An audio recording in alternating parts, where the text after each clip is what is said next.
Bonjour le Bénin, bonjour à toutes et à tous. C'est un immense plaisir, un immense bonheur de vous retrouver sur ce programme matinal que vous propose Bénin Télévision, Bénin TV. C'est bien sûr Bonjour le Bénin, ça se passe ici tous les jours de lundi au vendredi entre 7h et 9h. Et ce lundi matin, on vous propose une vue assez large, une vue assez panoramique de l'actualité. On sera ce matin avec Gilles Olakunle-Yabi, président et fondateur de Wati. C'est un think tank citoyen basé à Dakar qui s'intéresse à toute la région ouest-africaine. Avec lui, on écume l'actualité dans la sous-région, le Togo notamment, qui bascule dans la 5e République avec un changement de régime. Exit for Yassingbe, président de la République, il est maintenant président du Conseil des ministres, mais qui concentre tous les pouvoirs de l'exécutif.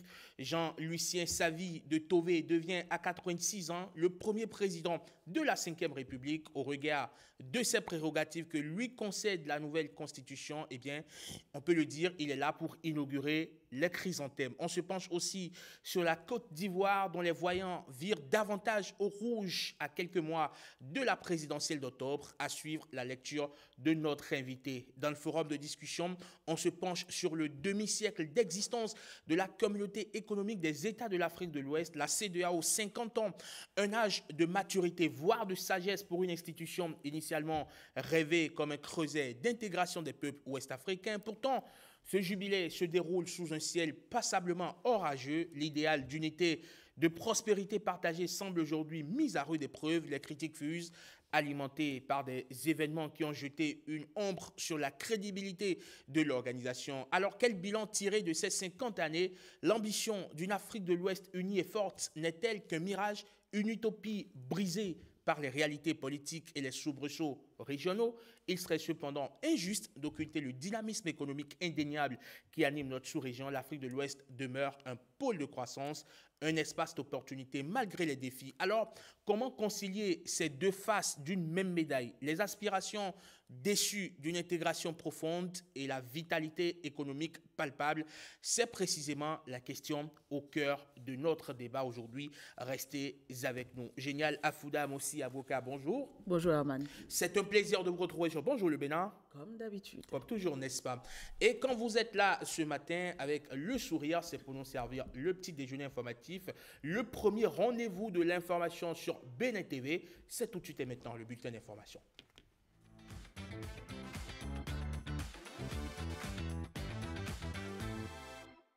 Madame, Monsieur, bonjour. On met le cap sur le département des Collines, plus précisément à Banté pour démarrer ce bulletin. Eh bien, là-bas, le cajou est une culture de choix avec à la clé une forte production. Mais il y a quelques contraintes qui freinent malheureusement l'épanouissement des producteurs. Ils se sont alors retrouvés pour réfléchir aux enjeux et aux perspectives de la filière. Précision avec Pierrette Adam aussi. La commune de Banté est l'une des 45 localités du pays où le cajou est produit sur des milliers d'hectares. Les producteurs entendent tirer le maximum de ce potentiel agricole dont la production est interdite d'exportation. Lorsque nous prenons le sol de la commune de Banté en général, il a été remarqué que les produits, c'est-à-dire le cajou, qui se cultive à Banté, est d'une qualité quand même appréciable. Et il est donc important que nous nous retrouvons pour faire cet événement afin que ce produit soit mis plus en valeur. À partir du moment où Banté fait partie des greniers de noix de cajou, comme on dit, Banikwara, grenier de coton, aujourd'hui, l'identité de Banté, c'est à travers ce qu'on appelle cajou. Si la commercialisation ne se fait pas dans le circuit officiel mis en place par le gouvernement, on ne peut pas savoir que Banté a pu commercialiser à la hauteur de ce qu'il produit. Quand on dit que c'est le gouvernement qui fixe le prix d'achat des noix d'anacarde, c'est un abus de langage. Le gouvernement ne fait qu'homologuer. Personnalités politiques, cadres administratifs, chefs traditionnels et religieux, tous se sont réunis autour de ce label du pays des pactes de terre, le cajou. Selon les techniciens, c'est un produit dont la qualité est vraiment recherchée, tant au plan national qu'international. C'est un héritage que nous avons eu de nos parents. Et donc quand vous avez un label comme celui-là, il faut le valoriser, il faut le promouvoir. Je soutiens cette initiative. Banté est en tête de peloton de toutes les communes qui produisent la noix de cajou. Et en tant que fils de cette commune, je soutiens fermement, fortement cette initiative. Le cajou est notre or au niveau de la commune de Bantel. Nous ne pouvons que remercier les autorités qui ont su montrer à la phase du Bénin et du monde que le cajou peut véritablement faire la richesse de notre commune. Des manifestations culturelles et cultuelles ont meublé ce rendez-vous de l'identité culturelle et économique du cajou à Bantel. On quitte Bantel pour Boycon. La commune qui est au cœur du réseau routier national franchit un nouveau cap dans sa dynamique de développement. Elle vient de se doter de son parc à bus entièrement modernisé, ceci pour répondre à un besoin de structuration du transport interurbain de la localité. On reste avec Pierretta Danlossi. C'est le tout nouveau parc à bus moderne de la ville Carrefour Boycon. Boycon se succède à elle-même. Le parc à bus d'Agbangon devient la plus belle gare de notre pays. Et la gare de Saklo à Boycon devient la deuxième plus belle gare. Et sur fonds propres de la mairie, nous sommes en train de rénover notre gare séculaire qui a plus de 100 ans, qui deviendra la troisième plus belle gare. C'est vrai que l'accouchement a été difficile, mais aujourd'hui, on peut tous se féliciter de ce joli joyau qui est ici livré vraiment au bénéfice des populations locales. Et c'est un joyau architectural en briques de terre comprimées qui est vraiment fait plaisir aux yeux. Parmi les aménagements réalisés, nous comptons un bâtiment central, une clôture périphérique, des hangars, des restaurants, des magasins de stockage, une galerie marchande, un quai d'embarquement et de débarquement sur lequel nous sommes actuellement. Le joyau érigé est cofinancé par le Programme de développement des infrastructures économiques et marchandes PDM, la coopération suisse au Bénin et le projet d'aménagement urbain et d'appui à la décentralisation PORAD. Le financement de cette modernisation à près de 1 milliard représente une importante dépense pour le Bénin, mais chacun d'entre nous comprend l'importance de disposer d'un cadre adapté aux questions de transport de nos populations. Le parc à bus que nous inaugurons aujourd'hui à Boycon n'est pas une infrastructure comme les autres. Il est un symbole de transformation, un levier d'opportunité, un outil structurant pour la mobilité, le commerce, l'emploi et la dignité des usagers. Je voudrais, avec la permission du maire, demander et surtout aux acteurs du parc à bus de Boycon de bien l'entretenir. Le nouveau parc à bus modernisé vient améliorer les conditions de travail des transporteurs. Il va contribuer aussi au renforcement de la mobilité urbaine. L'école de Damabou dans la commune de Parakou vient d'être dotée d'une salle de classe entièrement équipée. Le donateur, c'est Richard Boni-Wourou et ce à travers la fondation Terrienne. Le point avec Kolaole Boniface Biaou. Richard Boni-Ouourou fait don d'un module de classe entièrement équipé aux populations du quartier d'Amabou. Nous, écoliers et écolières de l'EPP d'Amabou, demandons à Dieu Tout-Puissant de vous accorder une santé de fer, bénis vos actes, bénis vos poches, protégez tous les membres de votre famille. Infiniment merci. Merci aux autorités locales pour leur soutien indéfectible. Merci aux partenaires donateurs, Monsieur Richard Boni-Wourou et membres de la communauté qui ont cru en nous et en ce rêve. Sur le terrain, avec le constat de l'inexistence presque de salles de classe dans cette école, le donateur n'entend pas s'arrêter en si bon chemin. Nous allons essayer encore de construire un autre module de classe à partir de demain pour que la rentrée prochaine, ce module de classe puisse être opérationnel pour accueillir une catégorie d'apprenants. Donc nous allons mettre encore une fois la main à la poche pour offrir un second module de classe dans l'espoir que d'autres personnes s'associent à nous dans cet élan parce qu'il est important que nous tous, en tant que Béninoises et Béninois, nous puissions participer à l'élévation de notre pays. Richard Boni Ouourou s'engage à prendre en charge les 2 meilleurs élèves, garçons et filles de chaque classe jusqu'au certificat d'études primaires. Plusieurs Béninois de la diaspora se sont récemment réunis à Bordeaux, en France, autour du festival Zogbin. Fruit de la coopération entre la ville de Parakou et celle de Bordeaux en France, le festival est initié pour sceller le rapprochement et promouvoir la culture ainsi que la jeunesse. Arnaud Adadja. Des contorsions et une expression corporelle qui lance le festival Zogbin ici à Bordeaux.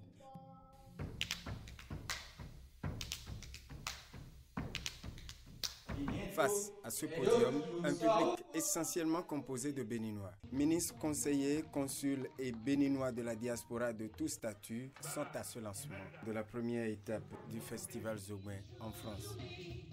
Leur objectif est de réussir à vendre le Bénin ici à Bordeaux, au-delà des frontières du pays. Tous les hommes ne sont pas des hommes, il y a des animaux.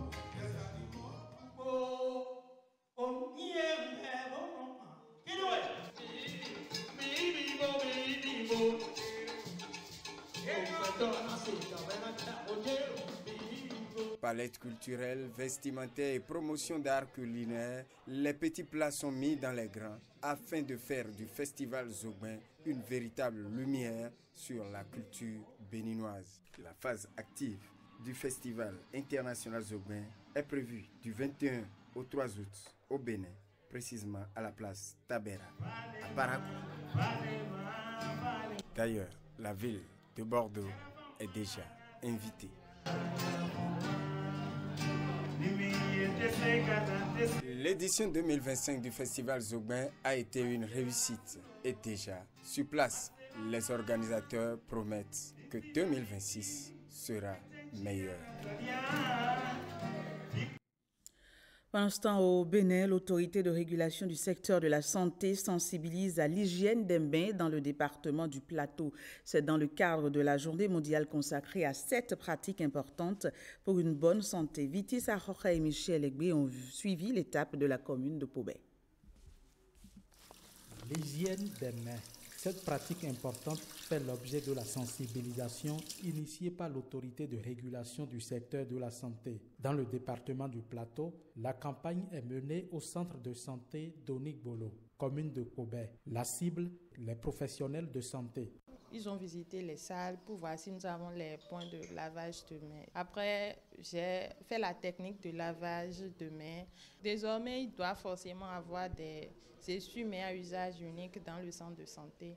Le gel hydroalcoolique aussi doit être disponible. Comme on vient de te le dire tout à l'heure, former, sensibiliser. Le constat qu'on peut faire dans ce centre en particulier, déjà, c'est qu'il est en réflexion, ce qui est une bonne chose. Il faut améliorer le cadre de vie et le cadre de travail, mais on constate quand même qu'il manque des équipements, particulièrement le gel hydroalcoolique n'est pas disponible à tous les points de service.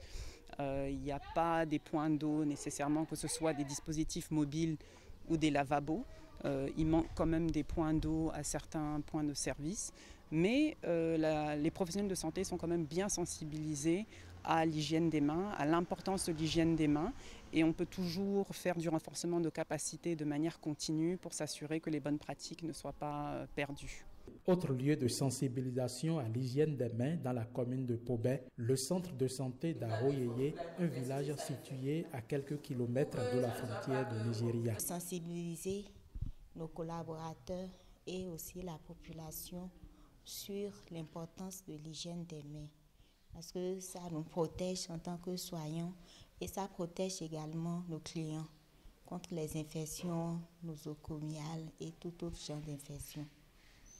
Donc nous avons intérêt à pratiquer à tout moment l'hygiène des mains, surtout la pression hydroalcoolique. Et aussi il faut rendre disponible tout le matériel nécessaire.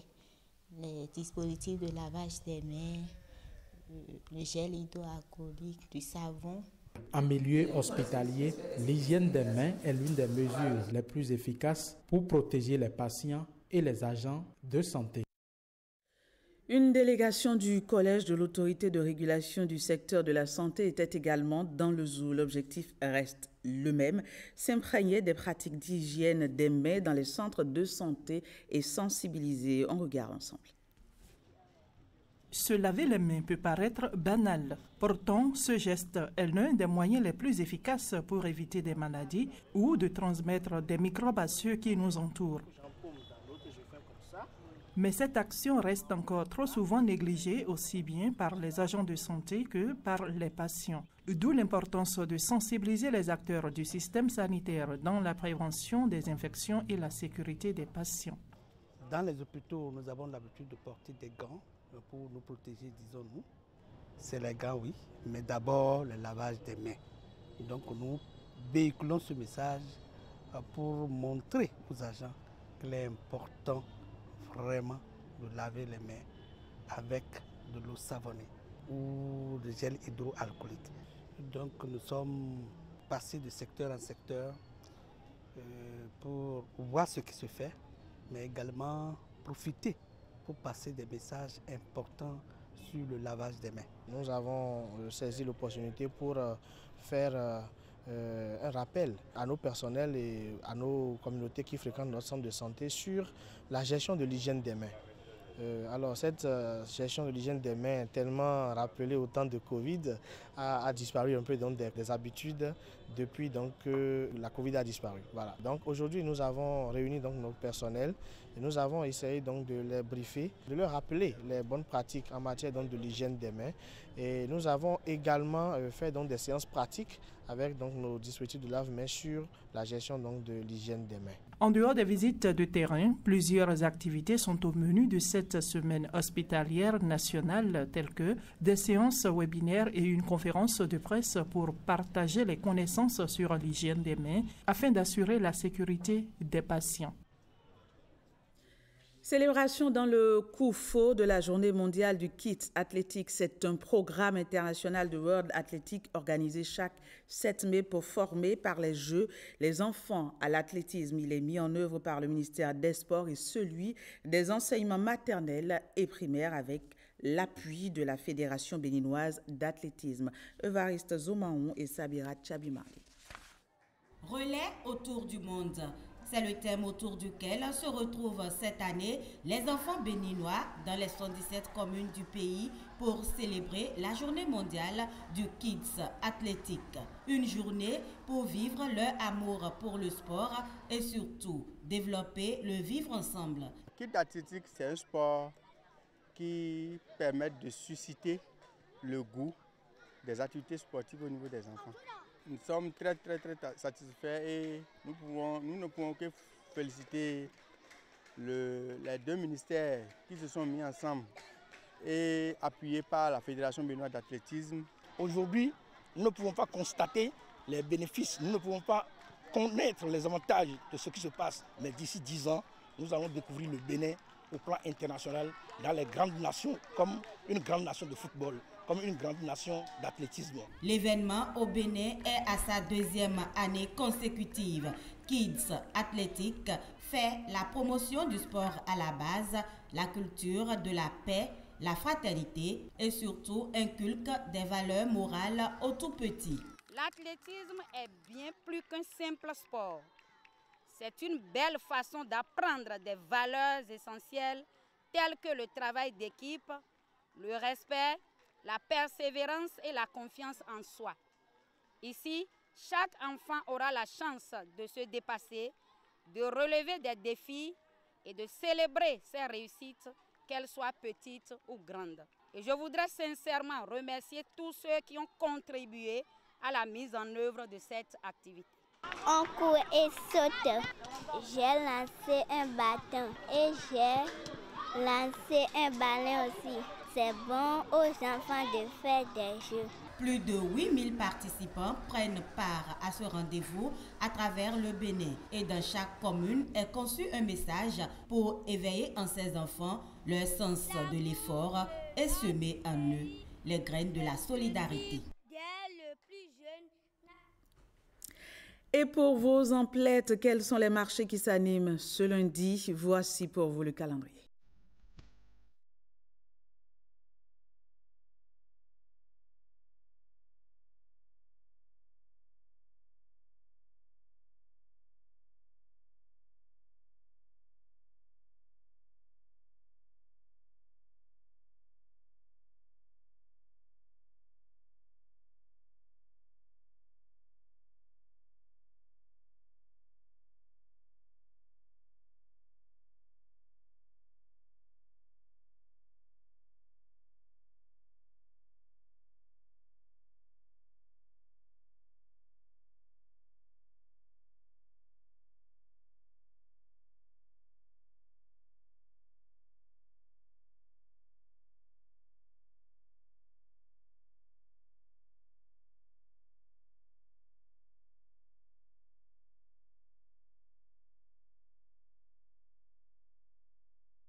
Voilà, ce sera tout pour le bulletin de ce lundi. Merci de l'avoir suivi. On se retrouve demain, même heure. Herman, ce sera tout pour aujourd'hui. Mais dites-là, vous serez dans quel marché, vous?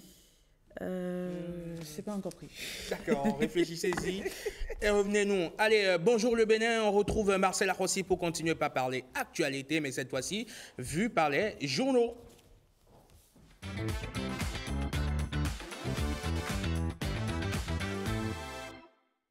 Marcel Arrossi qui signe son comeback également sur Bonjour le Bénin. Bonjour Marcel. Herman, bonjour, bonjour à tous. Ça va bien? Très bien, La merci. pleine forme? Ça va. Totalement? Oui. Vous avez le sourire en tout cas et ça se voit. Allez, avec vous donc on va dérouler, on va voir les journaux parus et parvenus à notre rédaction ce lundi matin. Que pense-t-il de l'actualité? C'est ce que nous découvrons ensemble. Bien indiqué à la une des grands quotidiens parus et parvenus à notre rédaction. Voici ce qui pourrait nous intéresser ce lundi matin. En attendant la revue de presse, nous démarrons par le quotidien Le Matinal. 6e conférence du GIAF à Cotonou. Les enjeux contemporains de l'Afrique en débat. Abdoulaye Biotchane a présidé les travaux. L'événement précis, tourisme, culture et art, 9 ans après, Abimbola dresse un tableau reluisant sous Patrice Talon. Gasquiani Info, l'héritier surprise du président Talon, un fidèle discret et incontournable selon le journal Le Soleil Bénin Info, présidentielle de 2026.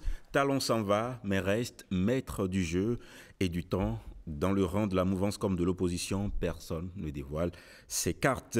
L'emblème du jour, présidentielle de 2026, Talon, Yayi, Humbedi, Diogbenou, Biotchane, Humpe, les maîtres du jeu, selon le journal. Le confrère de la matinée, rencontre incessante entre Yayi et Humbedi. Que peut-on espérer des deux dinosaures de la scène politique béninoise? Réaction contrastée dans l'opinion à découvrir avec le confrère de la matinée. La presse du jour, nouvelle rencontre Yayi Humbedi samedi dernier, un rapprochement qui risque de faire très mal au camp Talon selon le journal. Réforme du système partisan, le style Talon fait des émules au Gabon selon la presse du jour. Le Télégramme, Conseil supérieur de transition de l'Église du christianisme céleste, Bertin Bada, coordonnateur du comité supérieur de transition. 3 grandes décisions ont été prises en présence du président Talon, le meilleur. Tourisme et culture, le Bénin capitalise son patrimoine pour créer richesse et emploi. Fraternité, entrevue avec Mbedi, Amoussou, Nago, Idi, Olo et Dossou. Yayi à la recherche d'alliés. Rencontre avec la jeunesse FCBE, Paul Moupe trace la voie vers 2026.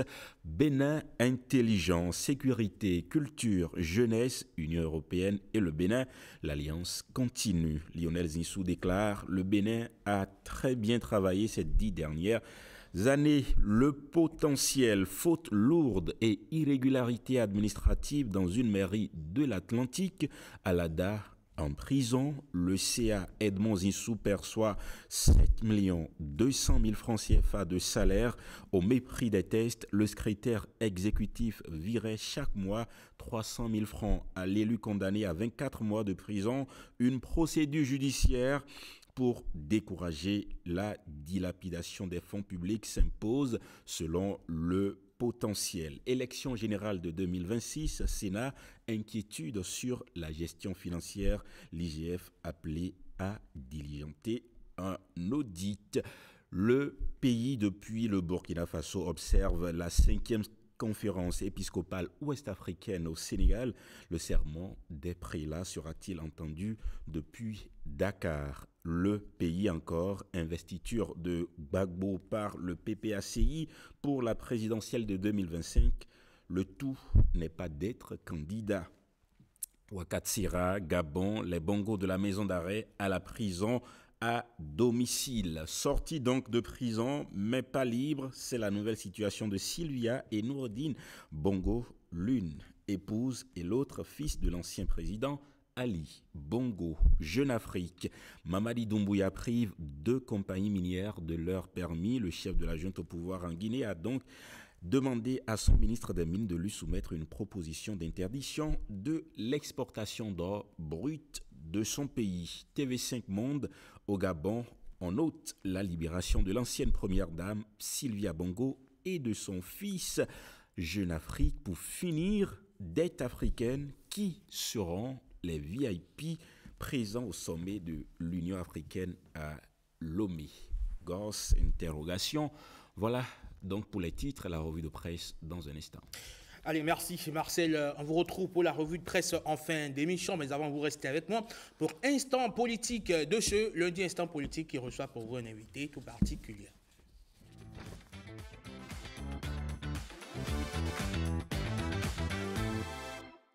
Nous sommes ce matin avec Gilles Olakoulé-Yabi, président et fondateur de Wati. C'est un TikTok citoyen basé à Dakar qui s'intéresse à la sous-région ouest-africaine. Avec lui, on écume l'actualité dans la sous-région. Le Togo qui bascule dans la 5e République avec un changement de régime. Exit fort, président de la République. Il est maintenant président du Conseil des ministres, mais qui concentre tous les pouvoirs de l'exécutif. Jean-Lucien Savy de Tové devient à 86 ans le premier président de la 5e République.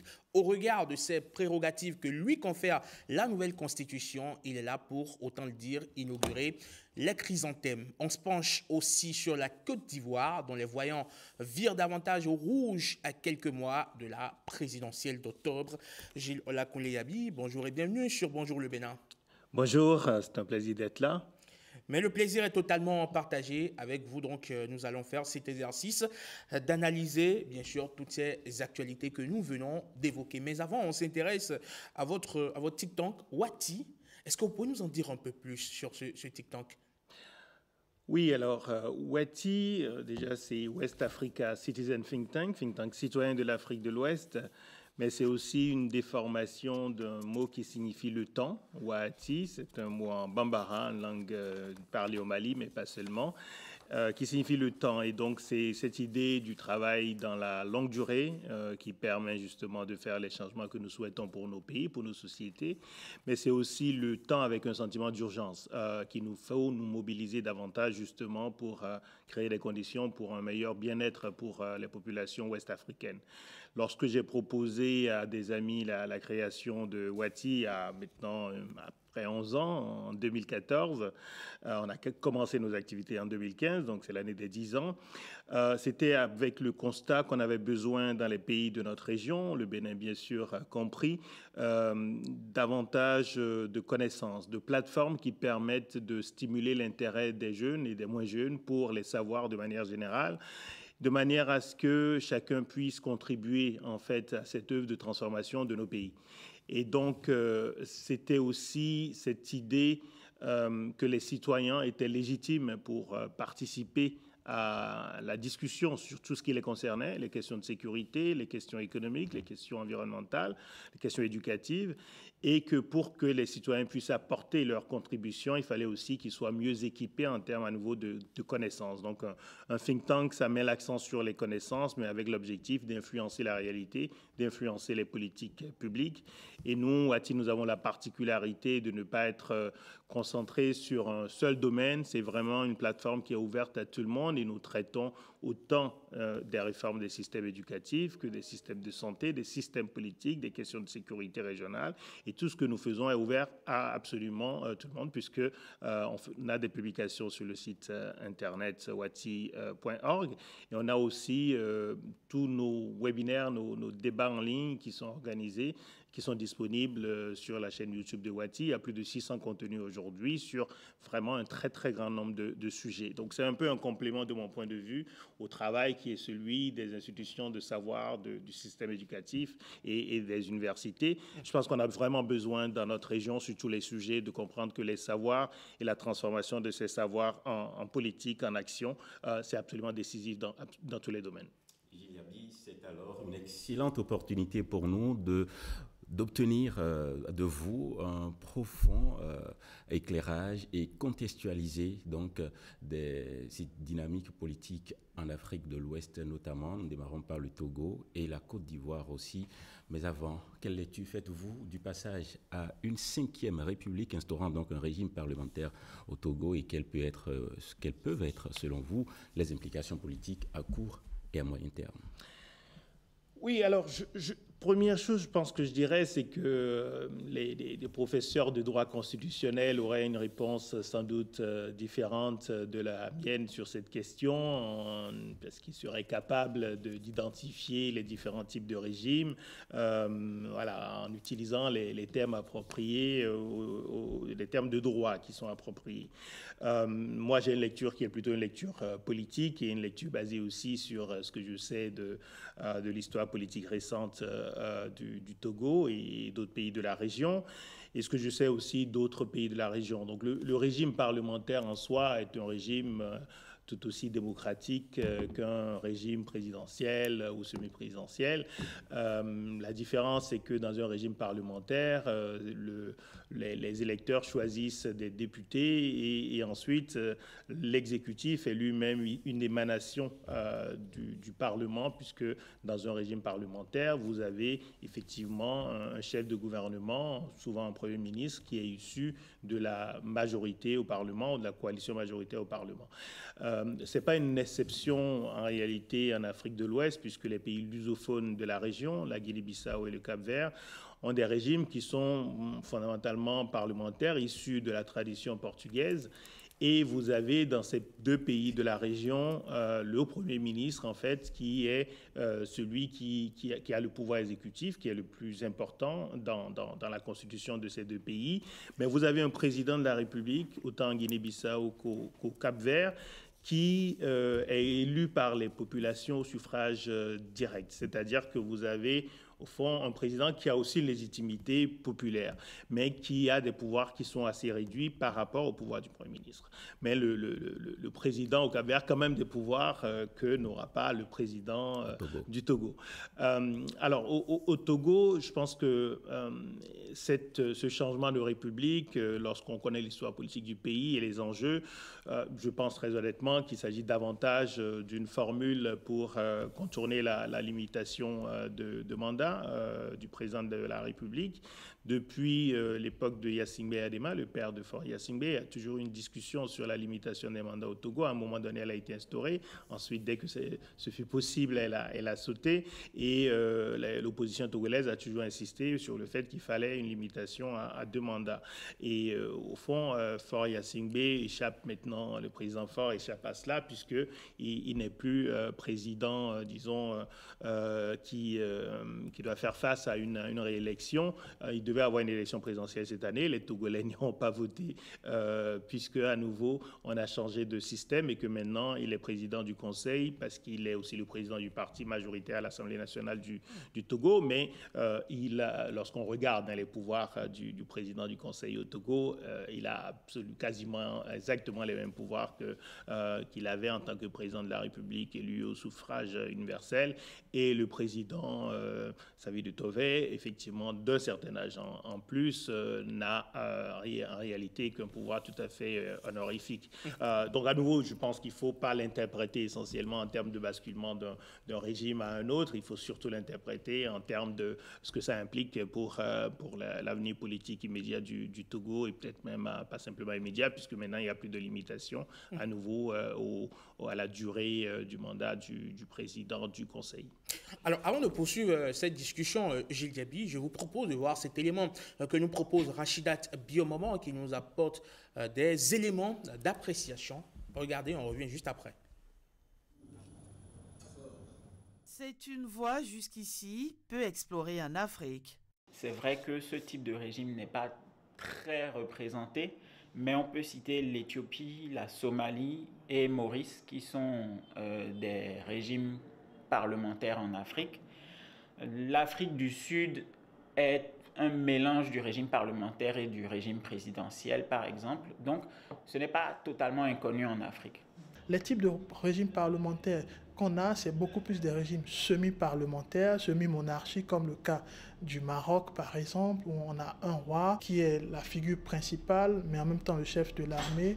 Et on a un parlement également qui est très fort. Par contre, en Afrique de l'Est, il y a des cas de régime parlementaire qui ne sont pas nombreux parce que vraiment le régime présidentiel est ce régime qui fait cas d'école.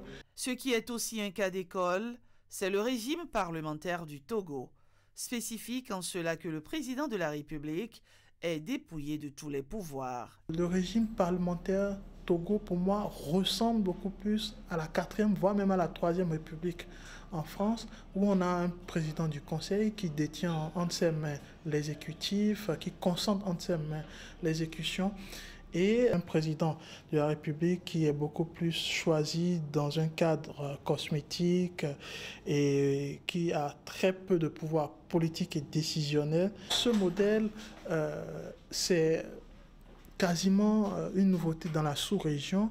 Et cette nouveauté permet désormais au Parlement du Togo d'élire le président de la République pour un mandat de 4 ans, renouvelable une fois. Quant au président du Conseil des ministres, lui est le chef du parti majoritaire ou le chef du premier parti de la coalition qui jouit de la majorité à l'Assemblée nationale. Là, il n'y a pas de limite de mandat. Donc, il peut être réélu si à chaque fois c'est son parti qui a la majorité ou si c'est son parti qui est le plus fort dans la coalition majoritaire. Même si ça marche ailleurs, est-ce que ça va changer le quotidien des Togolais? Est-ce que ça va permettre de renforcer les institutions? De l'avis de plusieurs analystes, seul le temps nous le dira. Voilà donc quelques éléments d'appréciation de Rachidat Biomomo et ses intervenants à travers ce sujet. Gilles Diaby, finalement, est-ce qu'on peut dire que intitulé et fonction change, mais finalement, le président Yassingbe reste maître du jeu au Togo?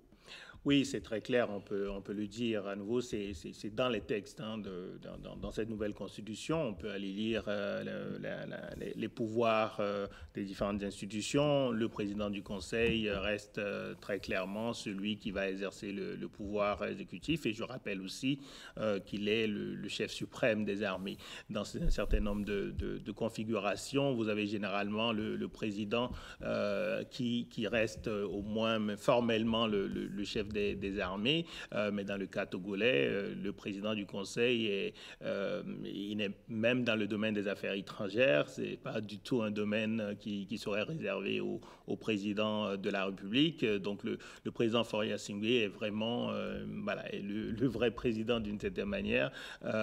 Après, on voit bien que la source du pouvoir, et donc ça vient de l'Assemblée. Donc la condition pour que le président du Conseil reste en place pendant très longtemps, de manière indéfinie, c'est qu'effectivement les législatives soient toujours remportées par le parti au pouvoir, le parti de Faure Singbe. Et lorsqu'on connaît, par exemple, le découpage territorial et le nombre de députés par circonscription au Togo, ça a toujours été aussi un objet de controverse. En réalité, il y a un certain nombre d'éléments qui favorisent quand même particulièrement le parti au pouvoir, et ça va être très difficile de changer la configuration politique à l'Assemblée.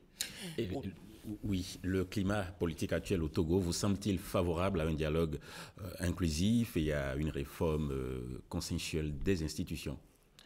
Alors, à nouveau, il y a une nouvelle constitution qui instaure une nouvelle république. C'est vrai qu'on n'a pas eu le temps de le souligner. Il faut aussi s'interroger sur les conditions dans lesquelles on a élaboré et, d'une certaine manière, voté cette nouvelle constitution. Alors, je suivais un peu de près quand même le dossier, et c'est vrai que le texte même de la constitution était connu de très peu de personnes au Togo jusqu'à son adoption. C'est un peu après que la plupart des Togolais ont découvert le texte intégrale de la Constitution, ce qui évidemment, de mon point de vue, qui n'est pas d'être un citoyen togolais, mais à nouveau de mon point de vue d'analyste ouest-africain, concerné pas de manière théorique par ce qui se passe au niveau de nos institutions, mais concerné par l'avenir de cette région qui dépend de la stabilité et de la qualité de ces institutions politiques. Évidemment, de ce point de vue-là, je trouve que ce n'est pas évidemment la bonne manière de faire. Je crois qu'on a besoin de comprendre à nouveau que les hommes et les femmes passent, mais qu'on a besoin de penser à l'avenir des populations et de construire progressivement des institutions politiques qui soient acceptées par tous. Et pour qu'elles soient acceptées par tous, il faut qu'il y ait des processus qui permettent d'avoir effectivement ce dialogue, qui permettent d'avoir des propositions, de ne pas simplement demander l'avis des populations à la fin du processus, ou même de ne pas du tout leur demander leur avis, mais d'avoir effectivement une véritable réflexion sur nos institutions. C'est ce que l'Afrique du Sud avait fait, par exemple, après l'apartheid, et c'est pas, de mon point de vue, quelque chose de surprenant qu'on ait en Afrique du Sud une constitution qui, de mon point de vue, est aujourd'hui l'une des meilleures en Afrique, parce qu'effectivement, on tire toutes les leçons du passé et on inclut à la fois l'expertise technique, mais aussi une forme d'engagement citoyen qui aboutit à des institutions beaucoup plus fortes qu'ailleurs. Alors, est-ce qu'il n'y a pas une forme de duplicité dans ce qui s'est passé au Togo? On peut se dire qu'on s'est appuyé sur ce qui s'est passé dans d'autres pays de la sous-région ouest-africaine et de diluer, on va dire, finalement la couleuvre. On ne parle pas de troisième mandat, on introduit une réforme constitutionnelle qui induit elle-même donc une nouvelle république, et finalement, le président de la République, il reste en place. On ne parle pas de troisième mandat, c'est passé en douce finalement. Oui, mais au fond, ça s'inscrit dans des pratiques qu'on a observées dans beaucoup d'autres pays du continent. C'est-à-dire que vous aviez déjà les changements de constitution et de république qui permettaient et qui ont permis à un certain nombre de présidents justement d'aller au-delà des 2 mandats lorsque leur constitution incluait une clause de limitation de mandat. Donc, cette limite étant peut-être atteinte au Togo, d'utiliser simplement le changement de constitution pour ne pas respecter la limitation du mandat. Je pense qu'il y a eu effectivement une idée peut-être politiquement ingénieuse de changer totalement de régime, mais pour aboutir au même résultat. Là, on est finalement sur un boulevard, parce que tant que le parti majoritaire à l'Assemblée nationale, tant que le parti sera majoritaire à l'Assemblée nationale, le président pourra continuer ou du moins le président du Conseil des ministres pourra continuer par exercer la fonction ad vitam aeternam. Oui, tout à fait, mais à nouveau, comme certains analystes le rappelaient dans le petit reportage, on ne peut pas formellement dire que ce soit antidémocratique dans la mesure où les parlements sont issus du vote des populations. Après, évidemment, tout dépend déjà du cadre institutionnel. Est-ce qu'il donne les mêmes chances à tous les partis politiques? On a un parti qui est très fort historiquement, qui a aussi plus de ressources. Et ensuite, la qualité même des élections, y compris des élections législatives. Donc, formellement, à nouveau, on ne peut pas dire qu'un régime parlementaire ou même le nouveau régime au Togo avec ses spécificités ne soit pas démocratique. Mais la question qui est posée, c'est le fait qu'on n'ait toujours pas regardé, je dirais, en face les éléments qui, depuis très longtemps, en réalité, depuis l'époque de Yassine Ben Adema, ne permettent pas l'expression réellement libre de la diversité du Togo. Mais formellement, comme vous le dites, peut-on parler, mais de façon claire, de verrouillage institutionnel aujourd'hui au Togo? Oui, alors je ne suis pas nécessairement, je n'aime pas nécessairement chercher des termes qui dès lors qu'on ne les explicite pas, ça ne permet pas vraiment aux gens de comprendre de quoi il s'agit. Donc, après, oui, c'est une utilisation des institutions à des fins de maintien au pouvoir. À nouveau, comme ce fut le cas en Guinée, comme ce fut le cas en Côte d'Ivoire, dès lors que des présidents dans des pays où leur constitution prévoit une limitation de mandat trouvent une formule pour ne pas respecter, pour contourner cela en disant on fait une nouvelle constitution, cela n'était pas attaquable du point de vue juridique en interne, et on a vu que des organisations régionales aussi, en réalité, une organisation comme la CEDEAO ne pouvait rien faire parce qu'on ne peut pas empêcher un pays qui reste souverain, un État souverain, de décider de changer de constitution. Donc ce qu'on a observé au Togo, ça s'inscrit dans la même forme, disons, de contournement des obstacles au maintien au pouvoir. Et pour moi, ce que ça veut dire surtout, c'est que on adopte un certain nombre de principes qu'on ne veut pas respecter. C'est ça qui pose problème. Il y a des pays qui n'ont pas de limitation de mandat, des pays démocratiques dans le monde où il n'y a pas de limitation de mandat. Mais par contre, lorsqu'on décide de mettre une limitation de mandat pour un certain nombre de raisons que moi je partage, si on ne les respecte pas, là, il y a un véritable problème de cohérence, il y a un problème d'éthique et politique. Mais les acteurs citoyens peuvent-ils encore peser?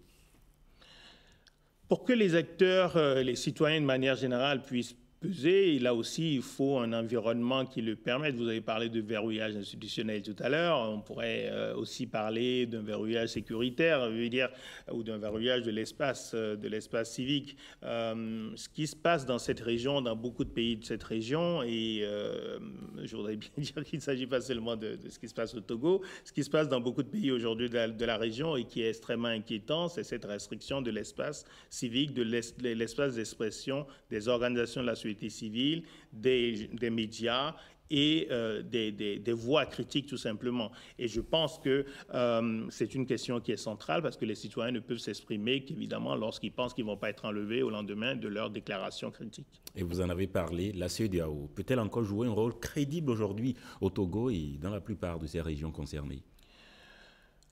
Oui, alors la CEDEAO peut jouer un rôle, elle est extrêmement critiquée. Je pense que l'année des 50 ans de la CEDEAO devrait servir tout de même à être beaucoup plus nuancée sur le bilan de cette organisation. Cette organisation a permis des avancées tout à fait notables à l'échelle de la région. Il y a une logique dans l'évolution de la CEDEAO, de la communauté économique vers une communauté qui s'occupe de paix et de sécurité et vers une communauté qui se dote de principes de convergence constitutionnelle, qui dit en Afrique de l'Ouest, on choisit l'état de droit, on choisit la démocratie. Évidemment, il y a d'énormes limites à ce que cela se transforme en réalité, mais ce qu'il faut aussi comprendre, c'est qu'à nouveau, les États restent souverains et qu'il n'y a aucune organisation régionale dans le monde qui ne soit dépendante au premier chef de la qualité du leadership politique des États membres et des capacités des États membres. Les grandes faiblesses de la CEDEAO, quasiment toutes les faiblesses majeures de la CEDEAO relèvent de la responsabilité des États membres et de la configuration politique qu'on a à un moment donné de l'histoire dans une région. Ce sont les chefs d'État et de gouvernement qui prennent des décisions au niveau de la conférence de la CEDEAO. Ces chefs d'État et de gouvernement ne sont pas choisis par la CEDEAO, ils sont choisis à l'issue de processus internes dans leur pays. Donc je pense qu'il y a beaucoup de confusion aujourd'hui sur ce qu'est la CEDEAO, beaucoup de confusion entre les responsabilités des agences et de la commission de la CEDEAO et les responsabilités des États membres. On contourne, comme on le fait souvent, au lieu de regarder le problème majeur qui reste au niveau de la gouvernance de nos États, on contourne en essayant de déplacer la responsabilité au niveau d'une institution qui n'est incarnée par personne. En fait, la CEDEAO, c'est nous tous, c'est un projet d'intégration et je pense que ce projet d'intégration reste aujourd'hui absolument vital pour l'avenir de la région. Alors Gilles Yabi, que peut aujourd'hui l'opposition togolaise dans un système qui a presque déjà tout vicié et qui ne laisse presque peu de place à la contestation? Dans tous les pays en Afrique, comme partout dans le monde, hein, la trajectoire politique des pays, elle connaît des avancées, des reculs. Elle est toujours, ce qui se passe est toujours le résultat des rapports de force politique, aussi du rapport entre ceux qui sont engagés dans une direction et ceux qui sont engagés dans une autre. Donc je crois que aujourd'hui, effectivement, l'espace d'expression de l'opposition est limité, mais je crois aussi qu'on a peut-être un peu tort chaque fois de lire un peu ce qui se passe dans nos pays en termes d'opposition versus pouvoir, en oubliant que l'enjeu, c'est la paix et la sécurité, l'enjeu, c'est le développement économique, c'est les emplois pour les jeunes, c'est la stabilité, et donc c'est tous les citoyens qui sont concernés, c'est pas simplement les acteurs de l'opposition. Donc moi, ce qui m'intéresse aujourd'hui au Togo, ce n'est pas nécessairement seulement ce que l'opposition peut faire, c'est ce que les organisations de la société civile et ce que les citoyens peuvent faire de manière générale. Et justement, ces citoyens à qui on vient d'arracher le droit d'élire le président de la République, parce que dans notre contexte sous-régional, ici, pour ce qui est de l'Afrique de l'Ouest, pour ne pas dire en Afrique, élire le président de la République, avoir ce droit, c'est quand même, ça reste un privilège, ça reste, on va dire, un fait social, se sentir concerné par une élection, se dire qu'on a pu désigner le président de la République. Mais aujourd'hui, on leur enlève ce droit. Ils peuvent se sentir frustrés ou elles peuvent se sentir frustrées, ces populations. Oui, deux choses. Oui, je pense qu'il y a de la frustration et on l'entend de la part de citoyens togolais qui parfois ne réalisent que maintenant, justement, qu'ils n'auront plus l'occasion en réalité de s'exprimer directement pour choisir un président. À nouveau, je rappelle quand même qu'a priori, ils auront l'occasion de s'exprimer pour choisir des députés qui sont aussi des représentants. Oui, mais la deuxième chose, à nouveau, j'anime un think tank et donc j'estime qu'il faut à nouveau pousser tout le temps à une réflexion qui soit critique et qui soit la plus objective possible.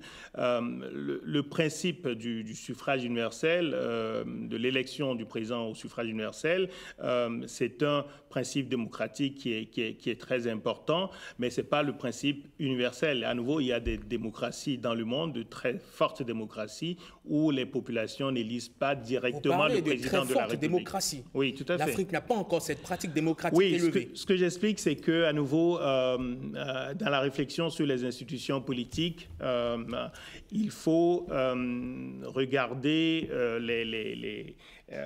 ce que signifient les principes de base de la démocratie, c'est le fait qu'il y a un lien entre les gouvernants et les gouvernés, que ce soit les gouvernés qui choisissent les gouvernants et qu'il y ait ensuite aussi une relation de redevabilité.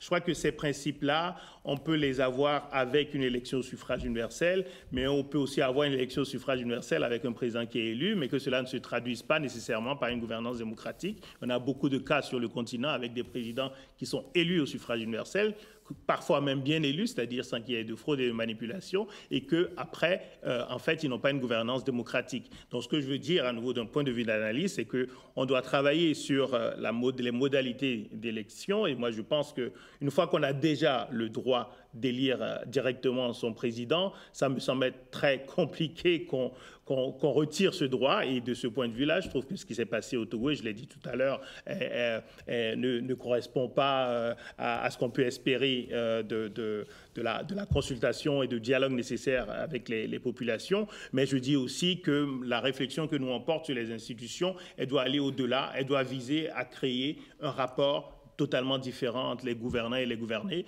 que ce soit dans des pays où les citoyens élisent directement leur président ou dans les pays où les citoyens élisent peut-être leurs députés. C'est la force des institutions, les institutions indépendantes, l'équilibre des pouvoirs. Il faut travailler sur toutes ces dimensions et pas seulement sur la dimension électorale de la démocratie. Nous avons parlé du rôle que peuvent encore jouer les organisations régionales comme la CEDEAO, mais quelle place aujourd'hui pour les think tanks ou comme Wati et les mouvements citoyens pour redéfinir la gouvernance politique de manière plus inclusive et proactive?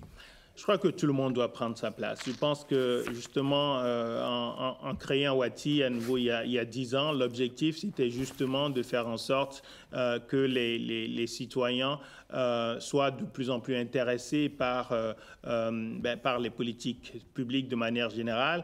On ne travaille pas que sur les questions institutionnelles et politiques, et c'est à dessein. On travaille sur, je l'ai dit tout à l'heure, sur l'éducation, sur les systèmes de santé, parce qu'on estime en réalité que toutes les questions sont liées. Si vous ne travaillez pas sur les politiques économiques, vous n'allez pas non plus créer les conditions de la paix, de la sécurité, de la stabilité dans les pays de la région. Donc, quelle place pour les think tanks? Je dirais aussi pour les universités. On oublie totalement dans notre région d'investir dans les institutions de savoir. Les think tanks font partie des institutions de savoir. Les think tanks ont juste la particularité de ne pas être, disons, dans un cadre académique, mais visent à influencer les décideurs en proposant de nouvelles idées. Mais évidemment, les think tanks sont nourris par le travail des chercheurs dans les universités. Et pour moi, il y a un continuum entre les acteurs de la société civile qui sont sur le terrain, les organisations de la société civile, les mouvements citoyens, les universités, les think tanks, les citoyens. On est tous légitimes pour nous prononcer et pour proposer des idées dans des pays et dans une région qui est confrontée aujourd'hui à des menaces sécuritaires majeures et une région qui est aussi confrontée à des défis économiques et sociaux absolument cruciaux. Très bien. Allez, Gilles Gabi, on en vient à présent au deuxième sujet qui nous intéresse ce matin, pour ne pas dire au second sujet qui nous intéresse avec vous. Il s'agit de la Côte d'Ivoire. La situation politique actuellement sur les bords de la lagune ébriée n'est pas forcément des plus reluisantes. À quelques mois de la présidentielle d'octobre prochain, on se rend compte que la météo politique est très très orageuse, là aussi, avec une élection qui est déjà annoncée exclusive. Est-ce que c'est votre lecture? Oui, alors je pense que les signaux sont peut-être pas encore au rouge, mais ils sont à l'orange, c'est certain. À chaque élection présidentielle en Côte d'Ivoire, malheureusement, on a une résurgence des tensions. Aujourd'hui, je pense qu'il y a deux questions majeures qui se posent à quelques mois de cette élection. La première, c'est la question de la candidature du président Alassane Ouattara. Comme vous le savez, disons le mandat qui s'achève, si on compte depuis son arrivée au pouvoir, c'est le 3e mandat. Alors si on compte depuis le changement de République, c'est le premier. Et donc, s'il se portait candidat, sa candidature sera validée par le Conseil constitutionnel ivoirien à nouveau parce qu'il y a eu un changement de République.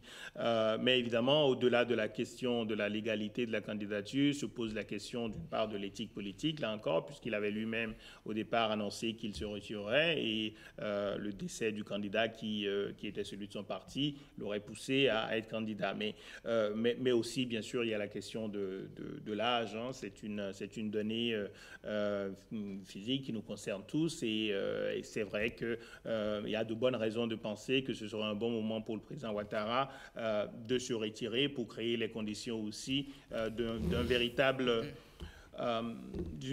transition démocratique. Mais alors, le problème qui se pose encore plus aujourd'hui, c'est de l'avis de certaines personnes et de plusieurs observateurs, cette intention affichée, délibérée, donc de bloquer un certain nombre de personnes, de candidats potentiels qui peuvent faire office de challenger, on va dire très ancré face au président Ouattara, notamment le président Gbagbo, l'ancien président Laurent Gbagbo, Guillaume Soro qui se retrouve aujourd'hui en exil, Charles Blé Goudé qui a perdu perdu son droit de vote. Le président du PDCI RDA, Tidjane Thiam, qui, lui non plus, n'a pas pu être inscrit sur la liste électorale. On apprend d'ailleurs qu'il aurait démissionné ou qu'il a démissionné donc, de la tête du parti et qui reste tout de même président délégué.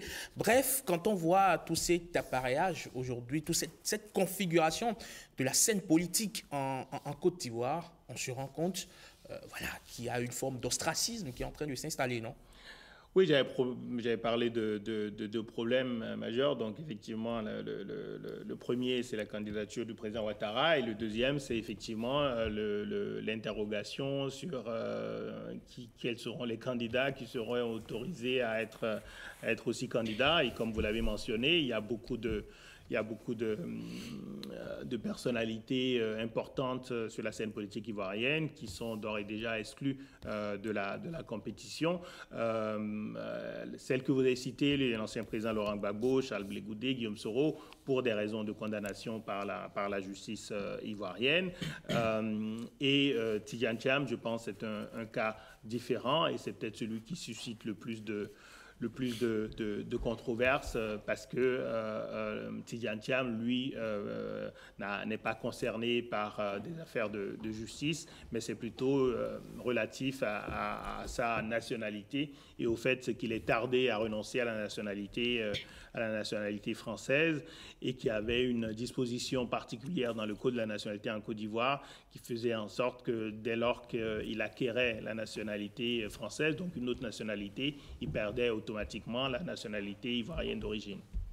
Très bien. Donc, on se rend compte, finalement, mon cher Gilles Yabi, qu'en Côte d'Ivoire, évidemment, à chaque élection présidentielle, il y a toujours une situation qui se pose. Tout le monde est davantage inquiet quand on connaît le passif de ce pays-là.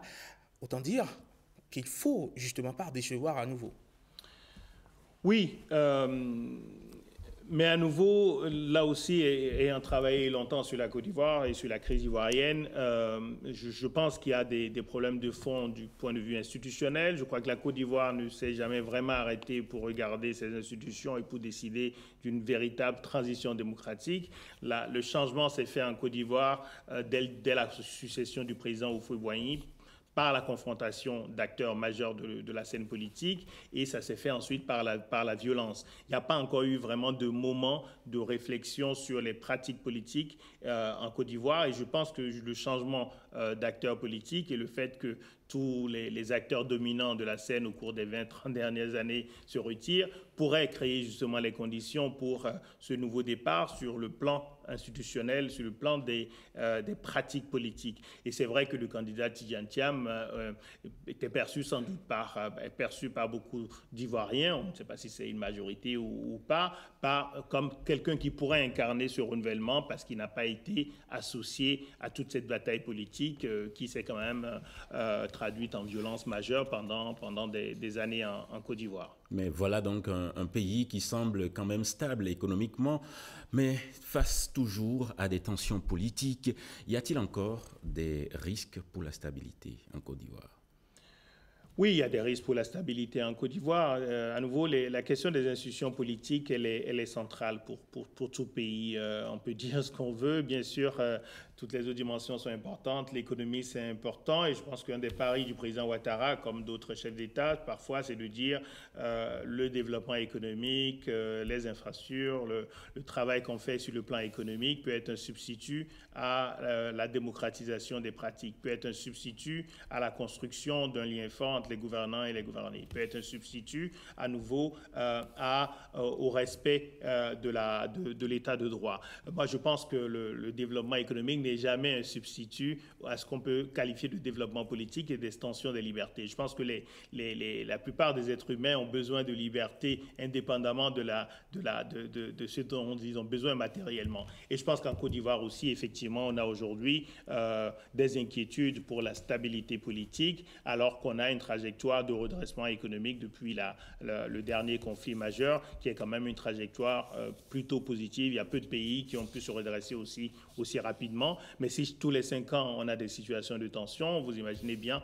que du point de vue aussi des investisseurs, que ce soit nationaux ou étrangers, et du point de vue des acteurs économiques de manière générale, il y a forcément aussi un ralentissement parce qu'il y a des incertitudes qui sont importantes. Est-ce qu'on peut rêver toujours en Côte d'Ivoire de l'émergence d'une nouvelle génération éventuelle?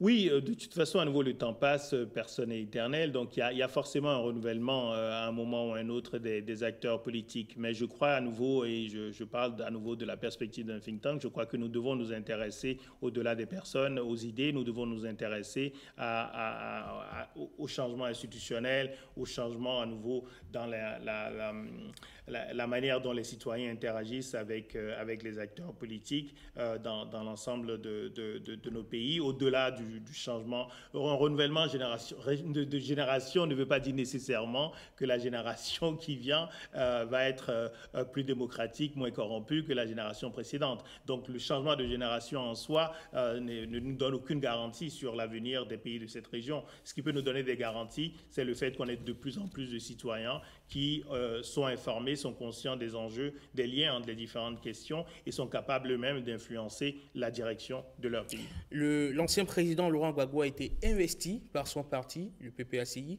pour être candidat à la prochaine élection, alors qu'il n'est même pas inscrit sur la liste électorale. Il a été déchu de ses droits civiques. Sur quoi compte-t-il en faisant le forcing? Bon, évidemment, l'ancien président Laurent Gbagbo, mais on sait que sur le plan politique, c'est quelqu'un qui va se battre et qui va peut-être utiliser beaucoup plus de moyens, parfois à la limite du respect de la légalité, par exemple, qu'un Tidjane Thiam ou que le PDCI, parce que c'est pas la même vision des batailles politiques. Après, je pense qu'il faut quand même observer que Laurent Gbagbo aujourd'hui n'a plus le même poids politique qu'il avait par le passé. Il a bien sûr encore du soutien des militants, mais je ne suis pas sûr qu'il ait la même capacité de mobilisation qu'il avait il y a quelques années et qu'il pourrait effectivement poser un véritable défi au pouvoir en place. Mais ça veut dire par contre qu'on va quand même vers des mois incertains avec potentiellement des manifestations, donc potentiellement de la violence, en rappelant que même lors de la dernière élection, il y a eu quand même plusieurs dizaines de morts en Côte d'Ivoire, et donc ce serait quand même bien pour ce pays et pour notre région que les compétitions politiques n'aboutissent pas nécessairement chaque fois à de la violence, parce que c'est aussi ce qui est en train de créer un sentiment de résignation et peut-être même de désintérêt des populations pour les questions politiques. Docteur Gilola Kouleyabi, merci.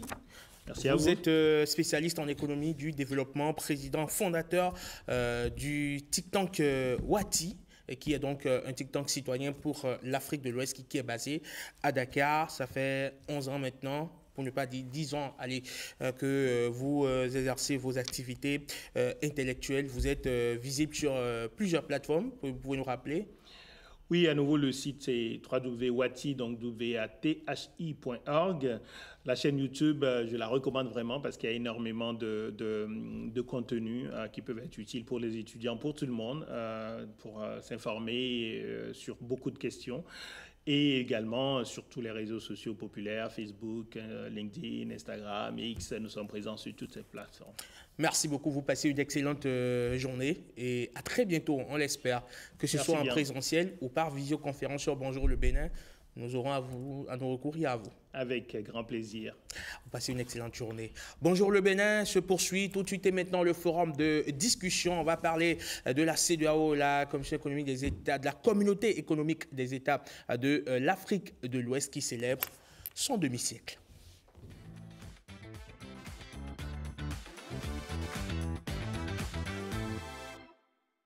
Bonjour le Bénin, bienvenue si vous venez tout juste à l'instant de nous rejoindre. Dans le forum de discussion, on se penche sur le demi-siècle d'existence de la Communauté économique des États de l'Afrique de l'Ouest, la CEDEAO. 50 ans, un âge de maturité, voire de sagesse pour une institution initialement rêvée comme un creuset d'intégration des peuples ouest-africains. Pourtant, ce jubilé se déroule sous un ciel passablement orageux.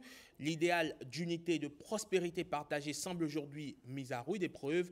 Les critiques fusent, alimentées par des événements qui ont jeté une ombre sur la crédibilité de l'organisation. Alors, quel bilan tirer de ces 50 années? L'ambition d'une Afrique de l'Ouest unie et forte n'est-elle qu'un mirage, une utopie brisée par les réalités politiques et les soubresauts régionaux? Il serait cependant injuste d'occulter le dynamisme économique indéniable qui anime notre sous-région. L'Afrique de l'Ouest demeure un pôle de croissance, un espace d'opportunité malgré les défis. Alors, comment concilier ces deux faces d'une même médaille, les aspirations déchues d'une intégration profonde et la vitalité économique palpable? Eh bien, c'est précisément la question au cœur de notre forum de discussion de ce lundi matin. Et j'ai le plaisir, le bonheur de recevoir avec moi sur ce plateau le représentant résident de la CEDEAO au Bénin, Amadou Diong. Bonjour et bienvenue. Bonjour Herman, merci de me voir. Mais c'est un plaisir de vous recevoir sur Bonjour le Bénin et de discuter de ce sujet avec vous. Merci beaucoup. En face de vous, ce matin, Morgan Assogba Metondi, il est consultant en géopolitique. Bonjour et bienvenue Morgan. Bonjour Herman, et c'est un plaisir d'être là. Le plaisir, il est totalement partagé pour vous qui êtes un suiveur de l'actualité donc africaine et internationale en général. On sort donc d'une célébration on va dire des festivités qui marquent les 50 ans de la CEDEAO. Est-ce qu'on a des raisons de rire après 50 ans d'existence de cette CEDEAO?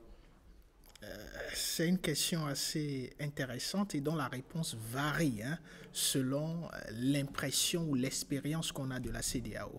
Et donc tout de suite, vous aurez certainement des personnes qui vous diront qu'elles ont des raisons de rire parce qu'elles ont été investies, elles ont participé d'arrache-pied à construire pas seulement un idéal, mais tout un système qui devrait permettre d'améliorer les conditions de vie des citoyens ouest-africains. Et de l'autre côté, vous aurez des personnes qui diront qu'il n'y a aucune raison de rire. Pourquoi? Parce qu'elles estiment que l'objectif majeur de leur existence semble ne pas toujours être atteint, quand bien même des efforts sont remarquables. Mais ces personnes estiment que c'est tout à fait logique de penser à voir les choses autrement plutôt que de s'inscrire dans la logique d'une quelconque satisfaction qui pourrait se traduire par ces rires. Mais ce qu'il faut comprendre, c'est que le rire, c'est comme des essuie-glaces, ce qui permet d'avancer même lorsque les conditions météorologiques ne sont pas appropriées. Et dans le cas de la CEDEAO, il est clair que dans votre introduction, vous avez des éléments factuels qui montrent que la situation n'est pas aussi reluisante qu'on l'aurait souhaité. Et je suis même persuadé que lorsque vous intégrez la CEDEAO et vous posez des questions aux acteurs, ils vous répondront certainement qu'ils sont conscients de la situation. Je suis très heureux qu'on ait un acteur majeur sur ce plateau. Et donc, tout n'est pas très rose, mais il y a quand même de la matière et ce serait très important de s'appuyer sur cette matière pour analyser les perspectives qui pourraient rapprocher cette institution de la société civile, des populations qui continuent de ne pas voir ou de ne pas toucher avec évidence les efforts qui sont menés au quotidien. Est-ce un problème de communication ou est-ce un problème d'inadéquation entre les actions et les attentes? C'est tout un tas de questions auxquelles il faudra répondre. Alors, Amadou Diong, quel diagnostic l'institution elle-même fait après un demi-siècle d'existence à l'occasion de ces 50 ans? Quel diagnostic l'institution, quelle autocritique l'institution se fait? Merci Herman. Je m'associe totalement à ce que vient de dire Morgan. Je crois qu'il y a effectivement un besoin dans notre approche de la CEDEAO de sérier les choses.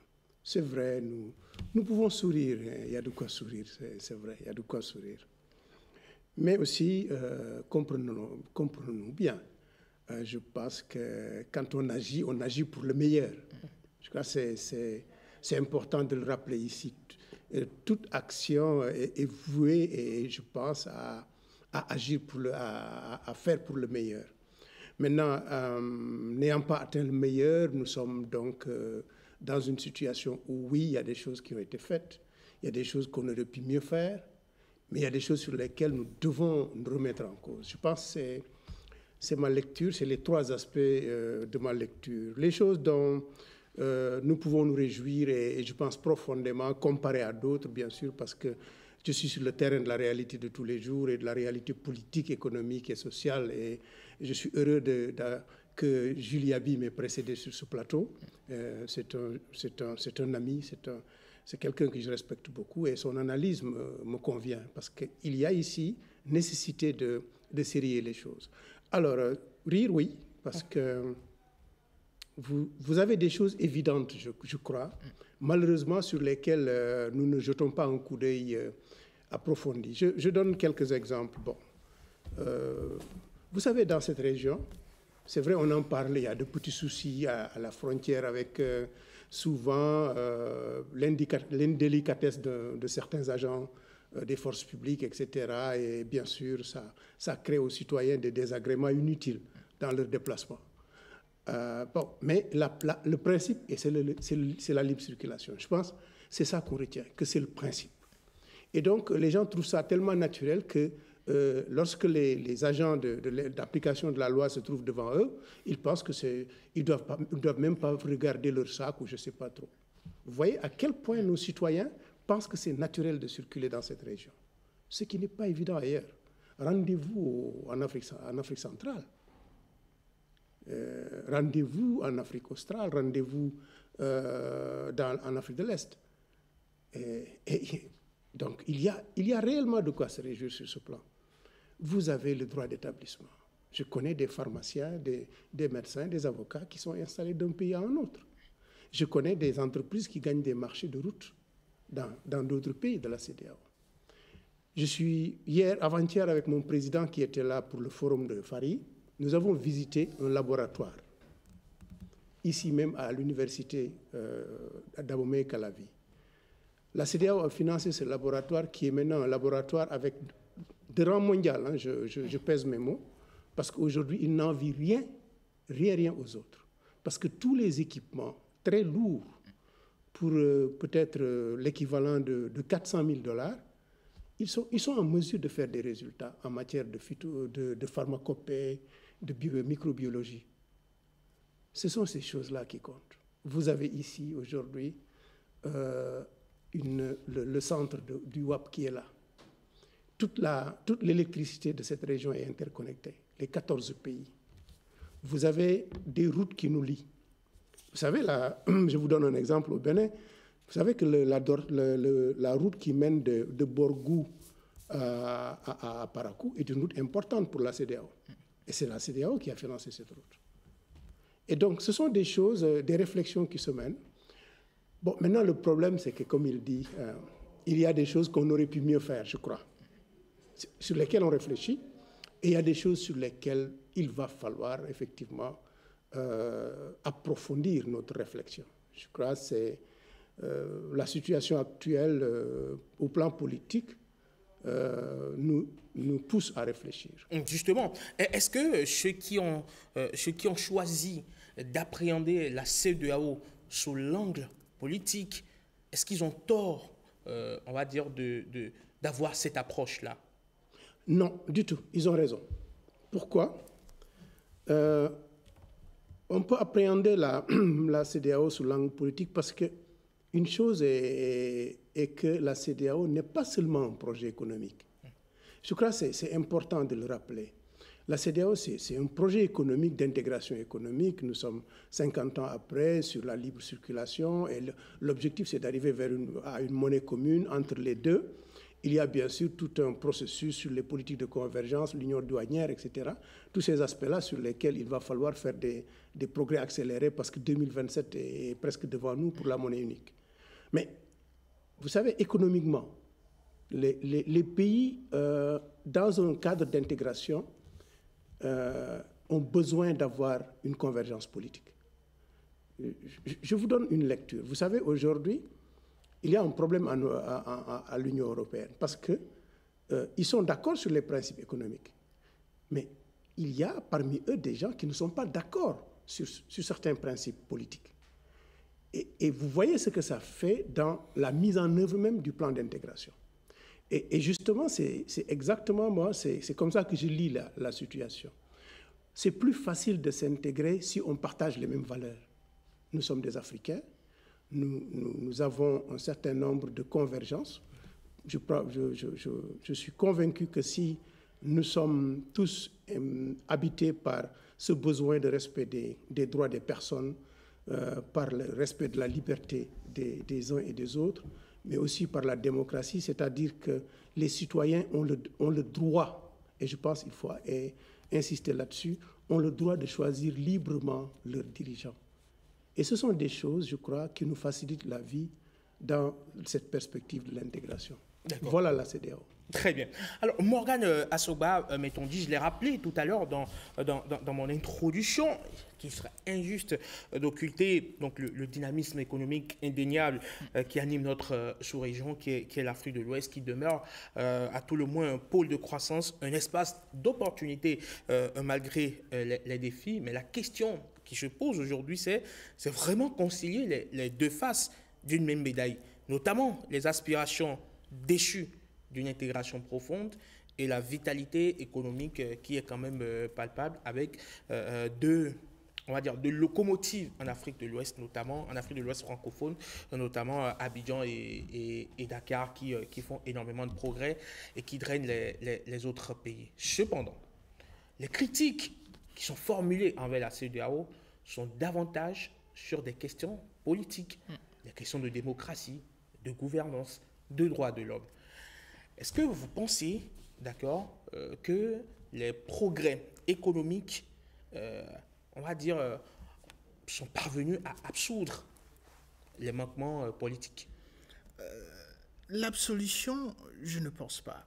Et je pense même que là, il y a une nécessité majeure pour l'institution, non seulement d'expliquer la grandeur ou l'étendue de ses aspirations politiques et de montrer la limite qui pourrait exister entre les aspirations politiques de l'institution en elle-même et la pratique de la politique au niveau de chaque État. Et je m'explique. La CEDEAO, dans sa conception, est une organisation internationale qui ne peut avoir la capacité d'agir que dans le cadre à la fois juridique et souverain que lui confèrent les États qui sont membres de cette CEDEAO.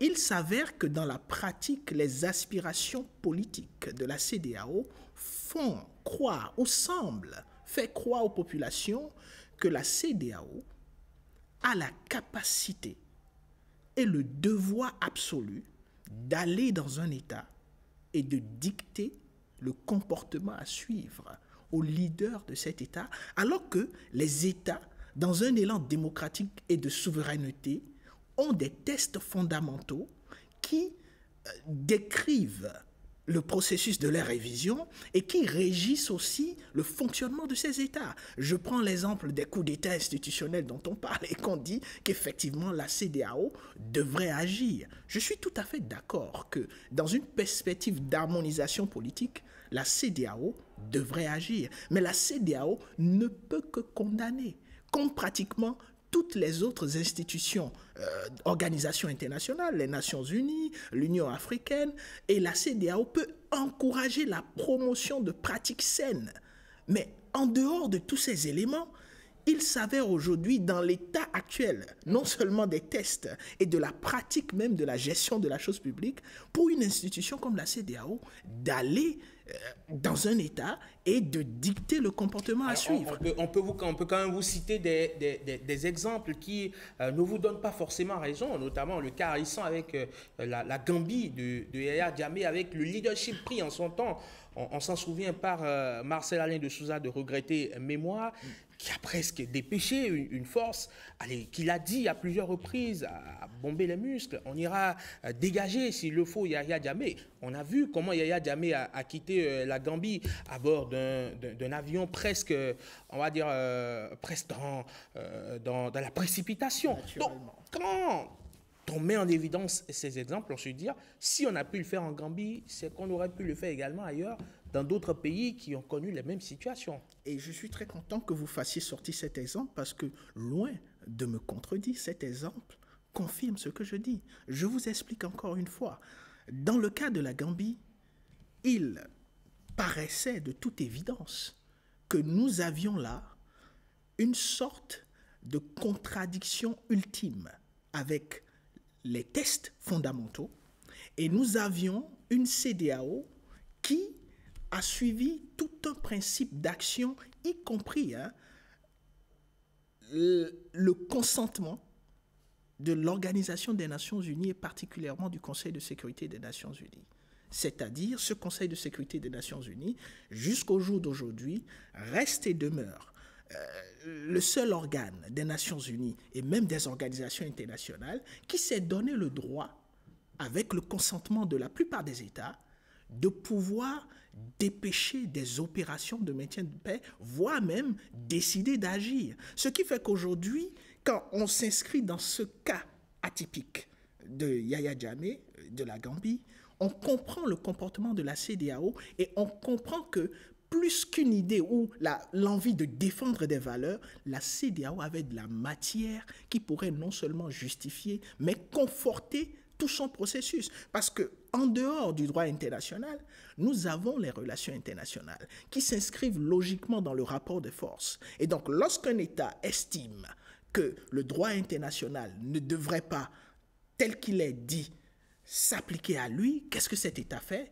Il reste dans la logique des rapports de force. Et si ces rapports de force ne lui permettent pas d'agir, il est obligé de suivre. Et le cas de la Gambie est une illustration excellente de cette exception qui confirme la règle de la nécessité de rester dans son mandat et dans son champ d'action. D'accord. Alors, Amadou Diong, quand vous entendez presque beaucoup de gens dire à longueur de journée et crier à tue-tête que la CEDEAO est un syndicat des chefs d'État, est-ce que ce sont des critiques qui vous écornent, qui vous touchent? Est-ce que vous pensez que ces personnes sont ingrates vis-à-vis de ce que l'institution fait? Peut-être quelques précisions sur ce que Morgan vient de dire. Je crois qu'en matière de droit international, il y a quelque chose d'important. C'est le principe du consentement d'un État à être lié par un traité. Donc, la CEDEAO est une organisation d'intégration. D'ailleurs, le fait d'avoir des représentants dans les pays, c'est pour justement cet aspect-là.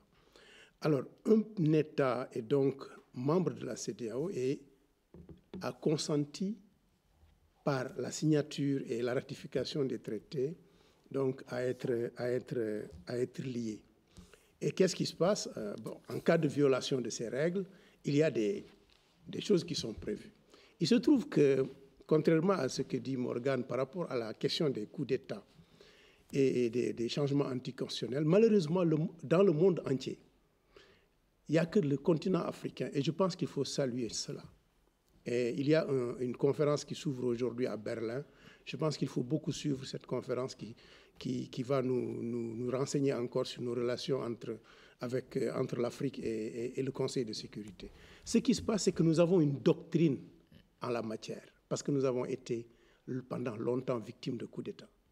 Et donc, c'est cette doctrine qui inspire notre action. Il est vrai, le cas de la Gambie est relativement, je dirais, particulier, pour les raisons que nous savons. Peut-être, je pense ici, c'est un appel d'air par rapport à la comparaison qu'on pourrait faire par rapport au Niger, ce qui peut-être relèverait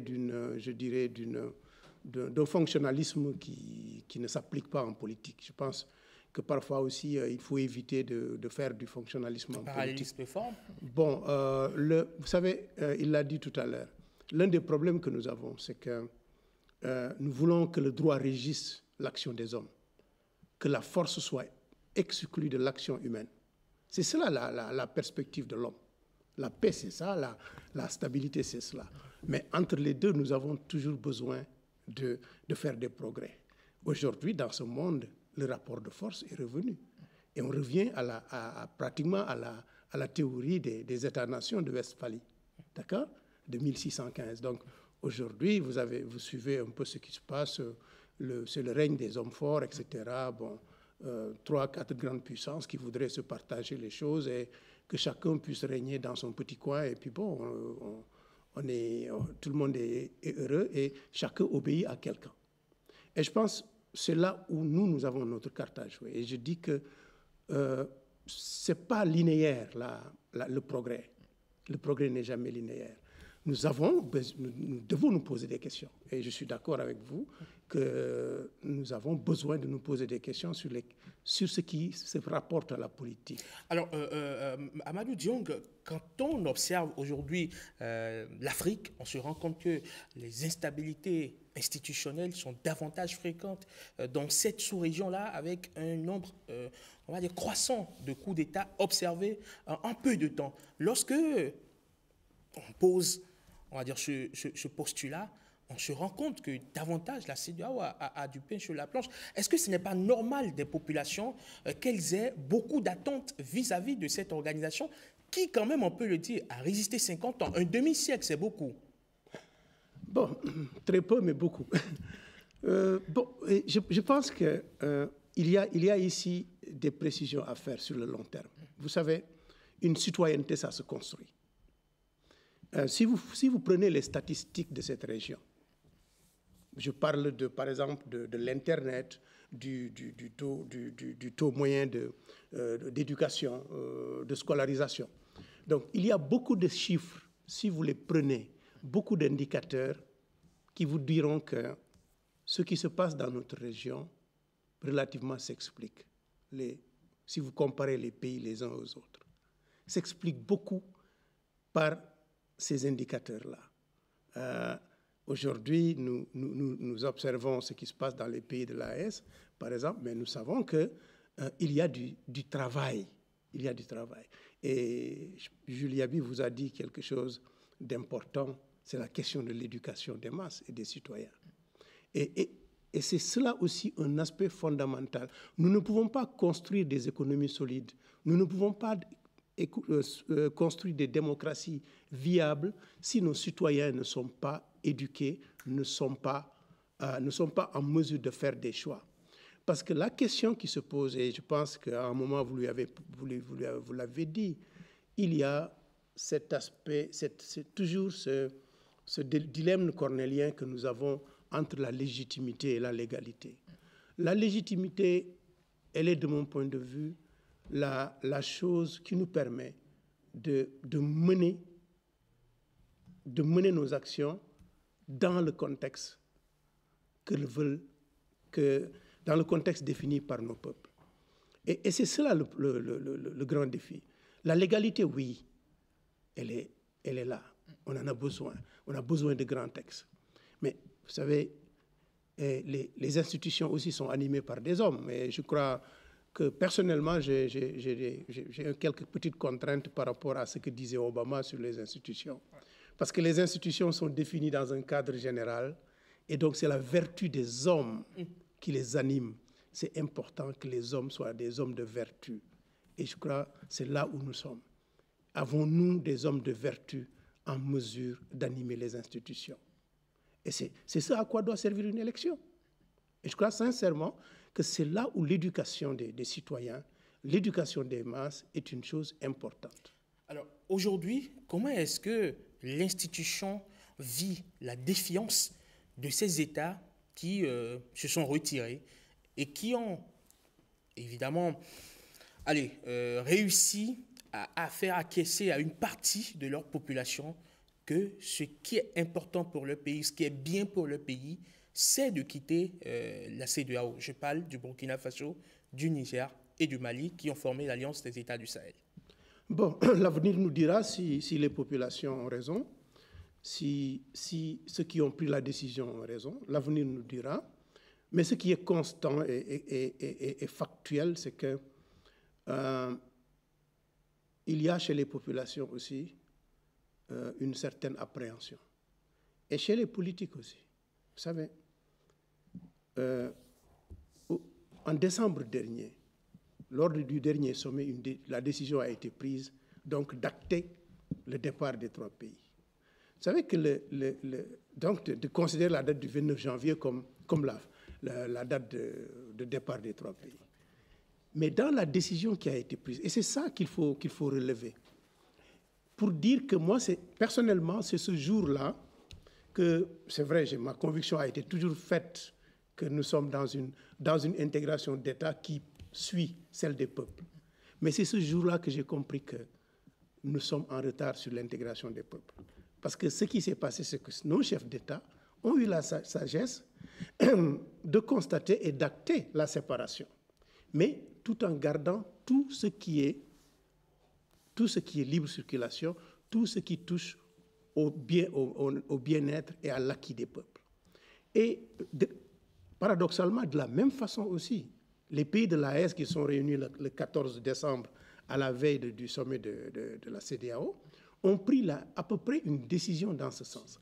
Ce qui veut dire qu'on a des contradictions à un certain niveau, au niveau du leadership, mais ce sont des contradictions qui sont peut-être assez profondes, hein, mais qui vont se résoudre. Et de mon point de vue, c'est vrai, il y a une certaine effervescence, etc. Mais lisons la situation. Quand on voit ces images de population, regardez avec moi sur ces images, ces populations massées à chaque fois quand elles veulent célébrer le départ donc, de l'institution avec des pancartes à bas la CEDEAO, vive l'AES. Est-ce que ce sont des messages qui vous touchent? Ça me touche beaucoup. Beaucoup, mais permettez-moi de vous dire que je suis aussi un bon observateur des scènes politiques de ma région, donc je suis très conscient des méthodes politiques, je suis très conscient de ce qui se fait dans tous les pays. J'essaie de comprendre, et donc je comprends. D'accord. Alors, Morgane Assogba Metondi, est-ce qu'on peut dire que le retrait de ces 3 pays jette un peu un point noir sur la vitalité de l'institution? Oui, tout comme 2 valent mieux qu'un, dans la pratique, 15, c'est beaucoup plus intéressant que 12. Mais cela ne signifie pas que le départ des 3 constitue une problématique fondamentale de nature à faire effondrer le travail qui a été fait par non seulement les 15 pendant presque 50 ans, parce qu'il faut rappeler que les 3 viennent de partir et qu'ils ont aussi contribué d'une certaine façon aux résultats qu'on a aujourd'hui lorsqu'on parle des 50 ans de la CEDEAO. Donc je pense qu'il y a toujours un système qui est en place et que oui, le départ n'est pas quelque chose qu'il faille célébrer, contrairement aux images qui montrent que les peuples semblent célébrer le départ des 3. Je pense que si on s'évertue à regarder de façon très objective les conséquences de cette séparation, on comprend tout de suite qu'elle n'est pas aussi constructive qu'on semble le peindre. D'autant plus que dans le fait d'acter la séparation, il y a un travail qui a été fait des 2 côtés pour maintenir un ensemble de progrès ou de conditions qui faciliteraient les conditions de vie des populations. On a remarqué que le dialogue est permanent entre la CEDEAO et ces pays aujourd'hui de l'Alliance des États du Sahel. Pourquoi à un moment donné aussi, la CEDEAO ne prend pas acte? Vous avez décidé de partir, pas de problème, on prend acte, la vie continue. Non, ou c'est une façon très minimaliste et simpliste de voir les choses? Je pense que la CEDEAO, dans son rôle de pionnier en matière d'intégration, non seulement en Afrique de l'Ouest, mais dans toute l'Afrique, parce qu'on continue de dire que la CEDEAO est l'institution la plus développée en matière d'intégration, acte, mais a besoin de maintenir les canaux dans une perspective d'amélioration des conditions de vie des populations. Et je pense que c'est cela qui dénote d'une certaine façon de la maturité de l'institution, qui non seulement à un moment donné s'est arrêté pour reconnaître les fautes qui ont été commises. On a entendu plusieurs chefs d'État sortir et dire que c'était une erreur que de se comporter de cette façon et ont maintenu les couloirs de communication dans l'espoir de faire évoluer les choses. On a vu le président ghanéen, Dramane Mahama, dès son arrivée, il s'est dépêché d'aller rendre visite à ces États et a commencé à travailler. Et je pense même qu'il y a un accord commercial qui a été mis sur pied maintenant entre le Ghana et le Burkina Faso dans une perspective de maintenir les échanges. Et permettez-moi de dire rapidement que pour moi, lorsque je vois tout ce qui se passe dans l'espace ouest africain en matière politique, je considère cela beaucoup plus comme un signe de développement et d'évolution. Pourquoi ?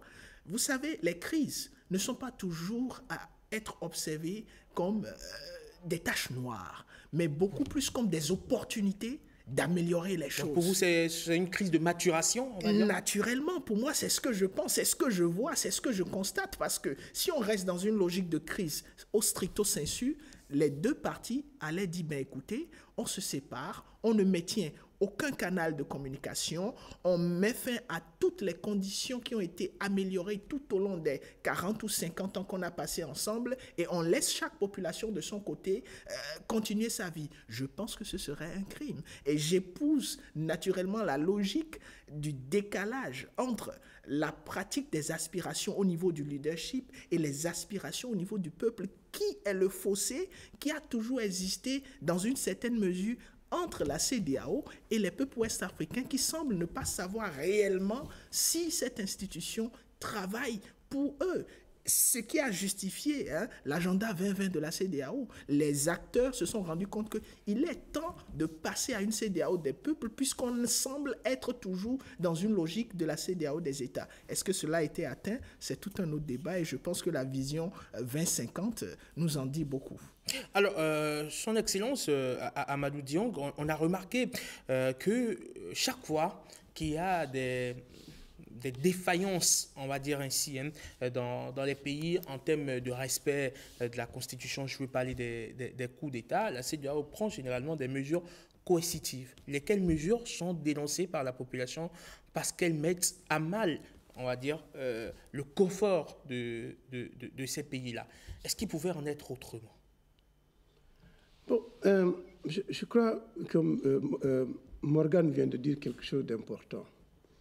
Ce décalage entre le leadership et la réalité quotidienne des populations. Ce n'est pas seulement opposable à la CEDEAO, bien sûr dans son approche, qu'on peut interroger. Je crois qu'on peut s'interroger sur, comme les hommes, les institutions aussi s'interrogent sur leur passé et sur leurs actes passés. Je pense que nous aurons le temps le recul historique nous donnera le temps de voir un peu tout ça pour le changement qui est imposé à notre sous-région. Alors, une chose est certaine, de mon point de vue, on n'a pas, si vous voulez, cette appréhension des choses qui nous permettent aujourd'hui de prendre le recul qu'il faut. Alors, les populations, comme vous dites, elles n'ont pas été interrogées, je pense, il faut le dire ici. Il est vrai qu'on a vu à ex post, je dirais bien ex post, un certain nombre de manifestations et tout, mais nos populations sont fortement et profondément intégrées. Je le dis parce qu'on le vit tous les jours. C'est quelque chose que nous vivons. L'interdépendance, et il a souligné tout à l'heure les voyages du président Mahama à Dakar d'ailleurs, dans un premier temps, pour un peu expliquer, je crois, un peu s'associer avec le président Diomaye qui a le mandat avec le président du Togo. Et je pense que son action s'inscrit justement dans cet appui aux efforts des uns et des autres. Bon, l'interdépendance, elle est là, nous la savons. Hein. Les pays du Sahel dépendent donc des pays côtiers. Et les pays côtiers dépendent du Sahel. Vous avez suivi les informations ce matin, vous avez certainement entendu l'information l'information du jour. Pour moi, c'est le fait qui est du moratoire qui a été mis sur les exportations de bétail du Niger vers les autres pays. Et les autres pays, on les connaît, c'est la Côte d'Ivoire, c'est les pays côtiers. Donc, et c'est justement cette forme d'interdépendance qui, en fait, dicte la logique de l'intégration. Bon, que les économistes traduisent tout simplement par le terme d'avantage comparatif. Bon, de mon point de vue, contrairement à ce que peut-être il pourrait, je pense que c'est un lapsus, mais effectivement, nos chefs d'État ont acté le départ. Il a été acté. Mais c'est vrai qu'on ne peut pas laisser ses frères et sœurs partir comme ça. Jamais. Nos chefs d'État savent qu'on est plus fort à 15 qu'à 12. Bon, des erreurs ont été commises de part et d'autre. Nous sommes une famille. On doit pouvoir, à un moment ou à un autre, nous retrouver. Créer laisser des canaux qui nous permettent de nous dire que, bon, on devra se retrouver demain. Mais est-ce que là, on n'est pas déjà allé très loin dans la cassure, je ne pense dans pas. La fracture? Non, je ne pense pas. Je ne pense honnêtement pas. Je suis quelqu'un qui pense toujours que les forces de l'unité vont l'emporter dans cette région. Et surtout dans cette région. Je disais dans une interview au journal sénégalais, je pense c'est Le Soleil, qu'en fait, à la limite, en observant les choses jour et nuit, je me dis peut-être que nous sommes victimes de notre succès en tant que CEDEAO. Parce que nous avons je dirais, ce petit complexe d'antériorité sur les autres, et y compris l'Union africaine. Donc nous vivons, si vous voulez, un moment compliqué de notre histoire, mais je vous le dis, autant la cola est produite dans ces régions et consommée solennellement, traditionnellement, institutionnellement, donc dans les pays du Sahel, de la même façon, nous continuerons à avoir ces peuples qui sont parfaitement intégrés. Alors, que pensent les populations, monsieur, madame, tout le monde, du sujet dont nous débattons ce matin sur Bonjour le Bénin, puisque oui, nous faisons cette émission pour elles, les populations, et pour eux, les téléspectateurs. Alors, nous leur accordons la parole au travers de nos canaux digitaux, et c'est Stanislas Oussalinkon Morgade. Je vous permets de prendre momentanément votre siège pour recevoir mon collègue du service web, Stanislas Oussalinkon, puisque nous avons adressé la question aux amis internautes. On va d'ailleurs découvrir ensemble la question du jour. Comment, selon vous, la CEDEAO peut-elle se réinventer après 50 ans pour efficacement honorer sa mission d'intégration des peuples? Comment, selon vous, la CEDEAO peut-elle se réinventer après 50 ans pour efficacement honorer sa mission d'intégration des peuples? Voilà la question que nous avons adressée aux internautes. Stan, bonjour. Bonjour, Rodrigue et Manamegan, bonjour à tous. Comment allez-vous? Très bien. Avec vous, on va découvrir les avis des internautes. Déjà, est-ce que la question les intéresse? Bien sûr, c'est une question qui les préoccupe tellement. Ils ont, dans l'ensemble, estimé que la CEDEAO devrait opérer une réforme profonde afin d'être plus proche des peuples.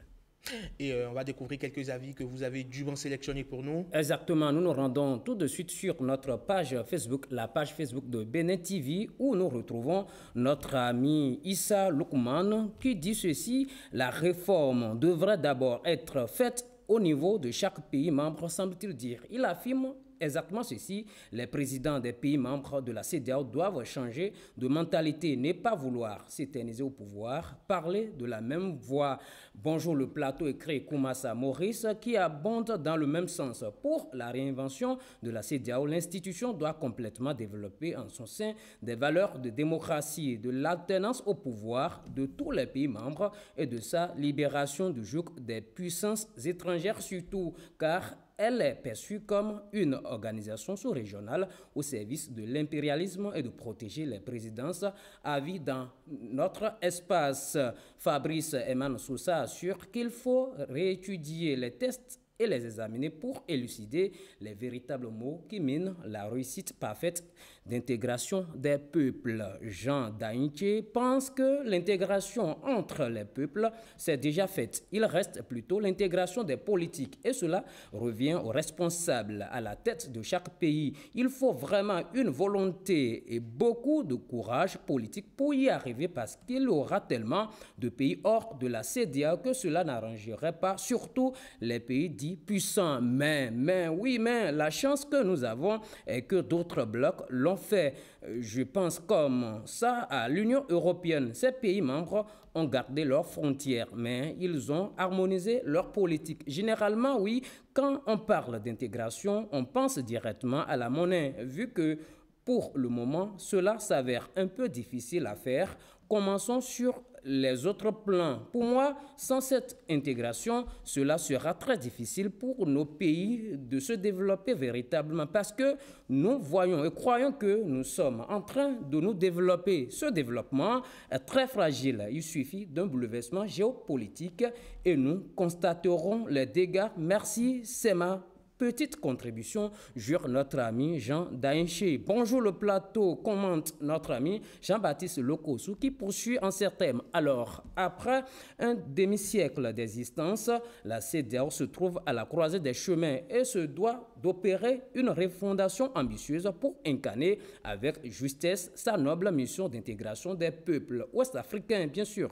Cela requiert en premier lieu l'instauration d'une gouvernance plus vertueuse, fondée sur la transparence, l'inclusivité et la participation effective des citoyens afin de raviver leur adhésion au projet communautaire. Il est tout aussi impératif de rendre tangible la libre circulation des personnes par une harmonisation des politiques migratoires et la mise en œuvre d'un passeport communautaire pleinement opérationnel. Sur le plan économique, poursuit notre ami, l'intégration doit dépasser les intentions déclaratives pour se traduire en dynamique concrète, c'est-à-dire intensification des échanges intra-régionaux, soutien accru à l'entrepreneuriat local et accélération du processus de convergence monétaire. Enfin, dit-il, la consolidation de la paix et la mise en œuvre et mise en valeur du patrimoine culturel commun doit pouvoir constituer des piliers centraux de cette réinvention. Une CEDEAO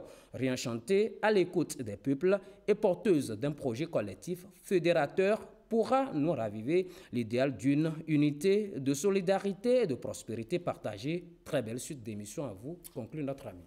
Merci beaucoup. Merci à vous, Stanislas Oussa Limpon, pour ces avis relayés. On se retrouve très prochainement par ici sur Bonjour le Bénin.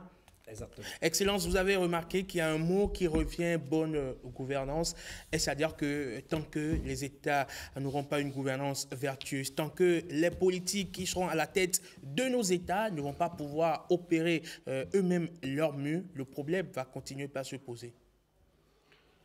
Merci Herman encore une fois, et je suis très heureux d'avoir ces retours avec nos internautes, parce que c'est le canal le plus important pour moi personnellement, parce que je considère qu'aujourd'hui, la jeunesse est là et on ne peut pas ne pas tenir compte de ce qu'elle dit. C'est pas seulement ça, mais le monde lui appartient, et le monde, surtout, je dois le dire, à la suite de ce que Lionel Zinsou disait l'autre jour, c'est qu'il faut que l'Afrique se prépare à prendre sa place dans les 10 prochaines années.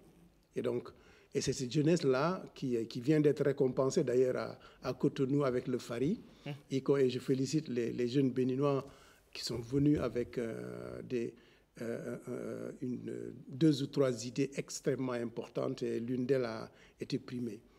Alors, c'est pour dire que j'épouse entièrement ce qu'ils disent. Nous sommes tous pour une amélioration, une réforme qui nous permettent d'aller de l'avant dans l'intégration. Parce qu'en réalité, la politique est au service de l'économie. C'est cela l'idée. Parce que notre idée, c'est quoi? Nous voulons une Afrique de l'Ouest paisible, prospère et bien sûr démocratique et stable. C'est cela notre credo. Et donc, ce qui est arrivé, comme on a dit tout à l'heure, on aurait aimé célébrer le peu que nous avons à 15 et pas à 12. Même si nous savons que c'est jamais définitif, nous avons la possibilité de nous retrouver. Et pour me résumer, je voudrais essayer de dire ceci. Les dirigeants d'aujourd'hui sont conscients de ce qu'il y a à faire. Ils en sont conscients. Deuxièmement, la conscience de la jeunesse aussi. Et justement, le fait qu'ils vivent dans un monde qui ne pardonne aucune erreur, parce que la compétition est difficile. Et la compétition est difficile non pas seulement entre États, mais aussi entre les générations. Je veux dire, quand je dis compétition, c'est le fait que, pour ma génération, nous avons eu beaucoup de chance. Nous avons eu l'école publique, nous avons eu des emplois pour nous et tout. Mais aujourd'hui, chaque jeune dans ce monde, et en particulier dans cette Afrique de l'Ouest, chaque jeune crée son emploi. Je pense que les gens ne mesurent pas ce qui est demandé à la jeunesse d'aujourd'hui. On lui demande d'être compétitive et de pouvoir sortir du lot. Et ça, c'est justement là où on attend nos chefs d'État et nos dirigeants pour qu'ils créent les conditions d'une compétition saine où les jeunes, avec leur talent, sont en mesure d'émerger et de tirer aussi la société vers le haut. Très bien. Merci beaucoup. Merci à vous, Excellence. Alors, Morgane Assoba, mettons dit, comment est-ce que, en une minute, la CEDEAO fait aujourd'hui pour se repositionner sur la carte des institutions crédibles, de celles qui font avancer une Afrique de l'Ouest en pleine mutation? La réponse est simple, c'est le rapprochement de la CEDEAO, l'institution des peuples ouest-africains. Et je pense qu'il y a un travail sérieux qui a commencé à être fait par le soutien de l'institution aux initiatives des populations, particulièrement aux initiatives des jeunes. Et il faudrait aussi accentuer la communication. Et quand vous regardez aujourd'hui les différents canaux digitaux, vous commencez par voir la présence de la CEDEAO qui communique sur la plupart de ses actions et de ses gestes. Je pense qu'on est sur la voie. Maintenant, pour que ce soit beaucoup plus pragmatique et que cela ait beaucoup plus d'impact, il faut vraiment qu'il y ait ce rapprochement-là de la jeunesse et des peuples ouest-africains. Merci beaucoup à vous, Morgane Assoba, mettons-dit. Vous êtes consultant en géopolitique. Merci également à vous, Excellence Amadou Diong. Vous êtes le représentant résident de la CEDEAO au Bénin. Merci vraiment d'être passé sur Bonjour le Bénin, apporter votre contribution au débat en ce moment où l'institution est en pleine célébration, en pleine effervescence de son demi-siècle. Vous passez une excellente journée du lundi et à très bientôt. Revenez-nous quand vous voulez. Merci Herman, bonne journée et excellente semaine. Merci Morgane. C'est un plaisir. Allez, Bonjour le Bénin, dernière escale avant de conclure. C'est bien sûr la revue de presse, on va lire ensemble les journaux. C'est une présentation de Marcel Arrossi.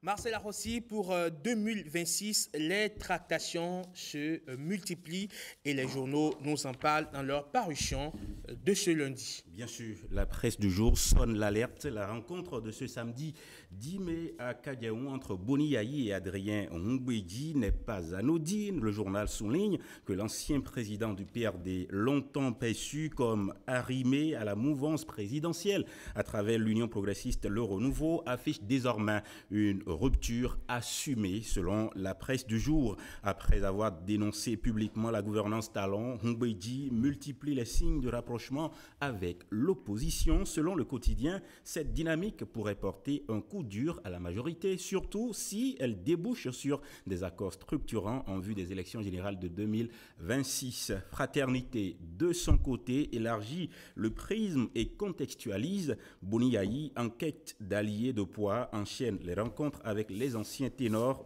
de la classe politique, Ngouedji, Amoussou, Nago, Idi, Soglo, Olo et Dossou. Le journal analyse ces tractations comme la stratégie d'un homme qui, marginalisé au Parlement et défait sur le terrain du code électoral, tente de bâtir donc une alternative crédible hors des sentiers institutionnels formels. L'hebdomadaire estime que faute d'un grand parti partenaire, l'opposition conduite par Yayi mise sur les grands électeurs, les anciens barons capables d'influer sur les équilibres à venir dans le pays. Et enfin, l'emblème du jour décrypte les rapports de force à moins d'un an de la présidentielle et désigne les véritables maîtres du jeu, Talon, Yayi, Ngouedji, Diogbenou, Biochane et Hunkpe. Cite le journal. Le journal détaille aussi le rôle stratégique de chacun. Talon, bien qu'en retrait, reste l'architecte en chef de la majorité, selon l'emblème du jour. Yayi, combatif, s'active pour fédérer son opposition encore éclatée. Ngouedji, en sage patriarche, pourrait être l'arbitre des alliances de dernière minute, selon l'emblème du jour. Diogbenou, dauphin désigné, affûte son positionnement. Biochane, respecté des partenaires internationaux, incarnent un plan B sérieux, tout ça selon l'emblème du jour. Et Hunkpe, un homme de l'ombre, joue la stabilité de l'opposition institutionnelle. En somme, la presse béninoise s'accorde sur un point Les grandes manœuvres ont commencé et la présidentielle de 2026 se prépare déjà loin des projecteurs. Merci beaucoup à vous, Marcel Arrossi, pour ce tour d'horizon de l'actualité telle que vue et relayée par les journaux. Vous passez une excellente journée. Merci. On se retrouve demain, n'est-ce pas? Avec le même plaisir. Et le même beau sourire. Et voilà qui va mettre un terme à la matinale. Bonjour le Bénin de ce lundi 12 mai 2025. Merci à toutes les équipes rédactionnelles et techniques réunies autour de l'intrépide Amazon de la régie Christelle Savouran. Retrouvez toute l'équipe demain. Demain, quand il sonnera très exactement 7h, 6h en temps universel. D'ici là, portez-vous très bien. Bon lundi à tous et à chacun. Bonne semaine de travail, paix et joie dans le monde. Salut.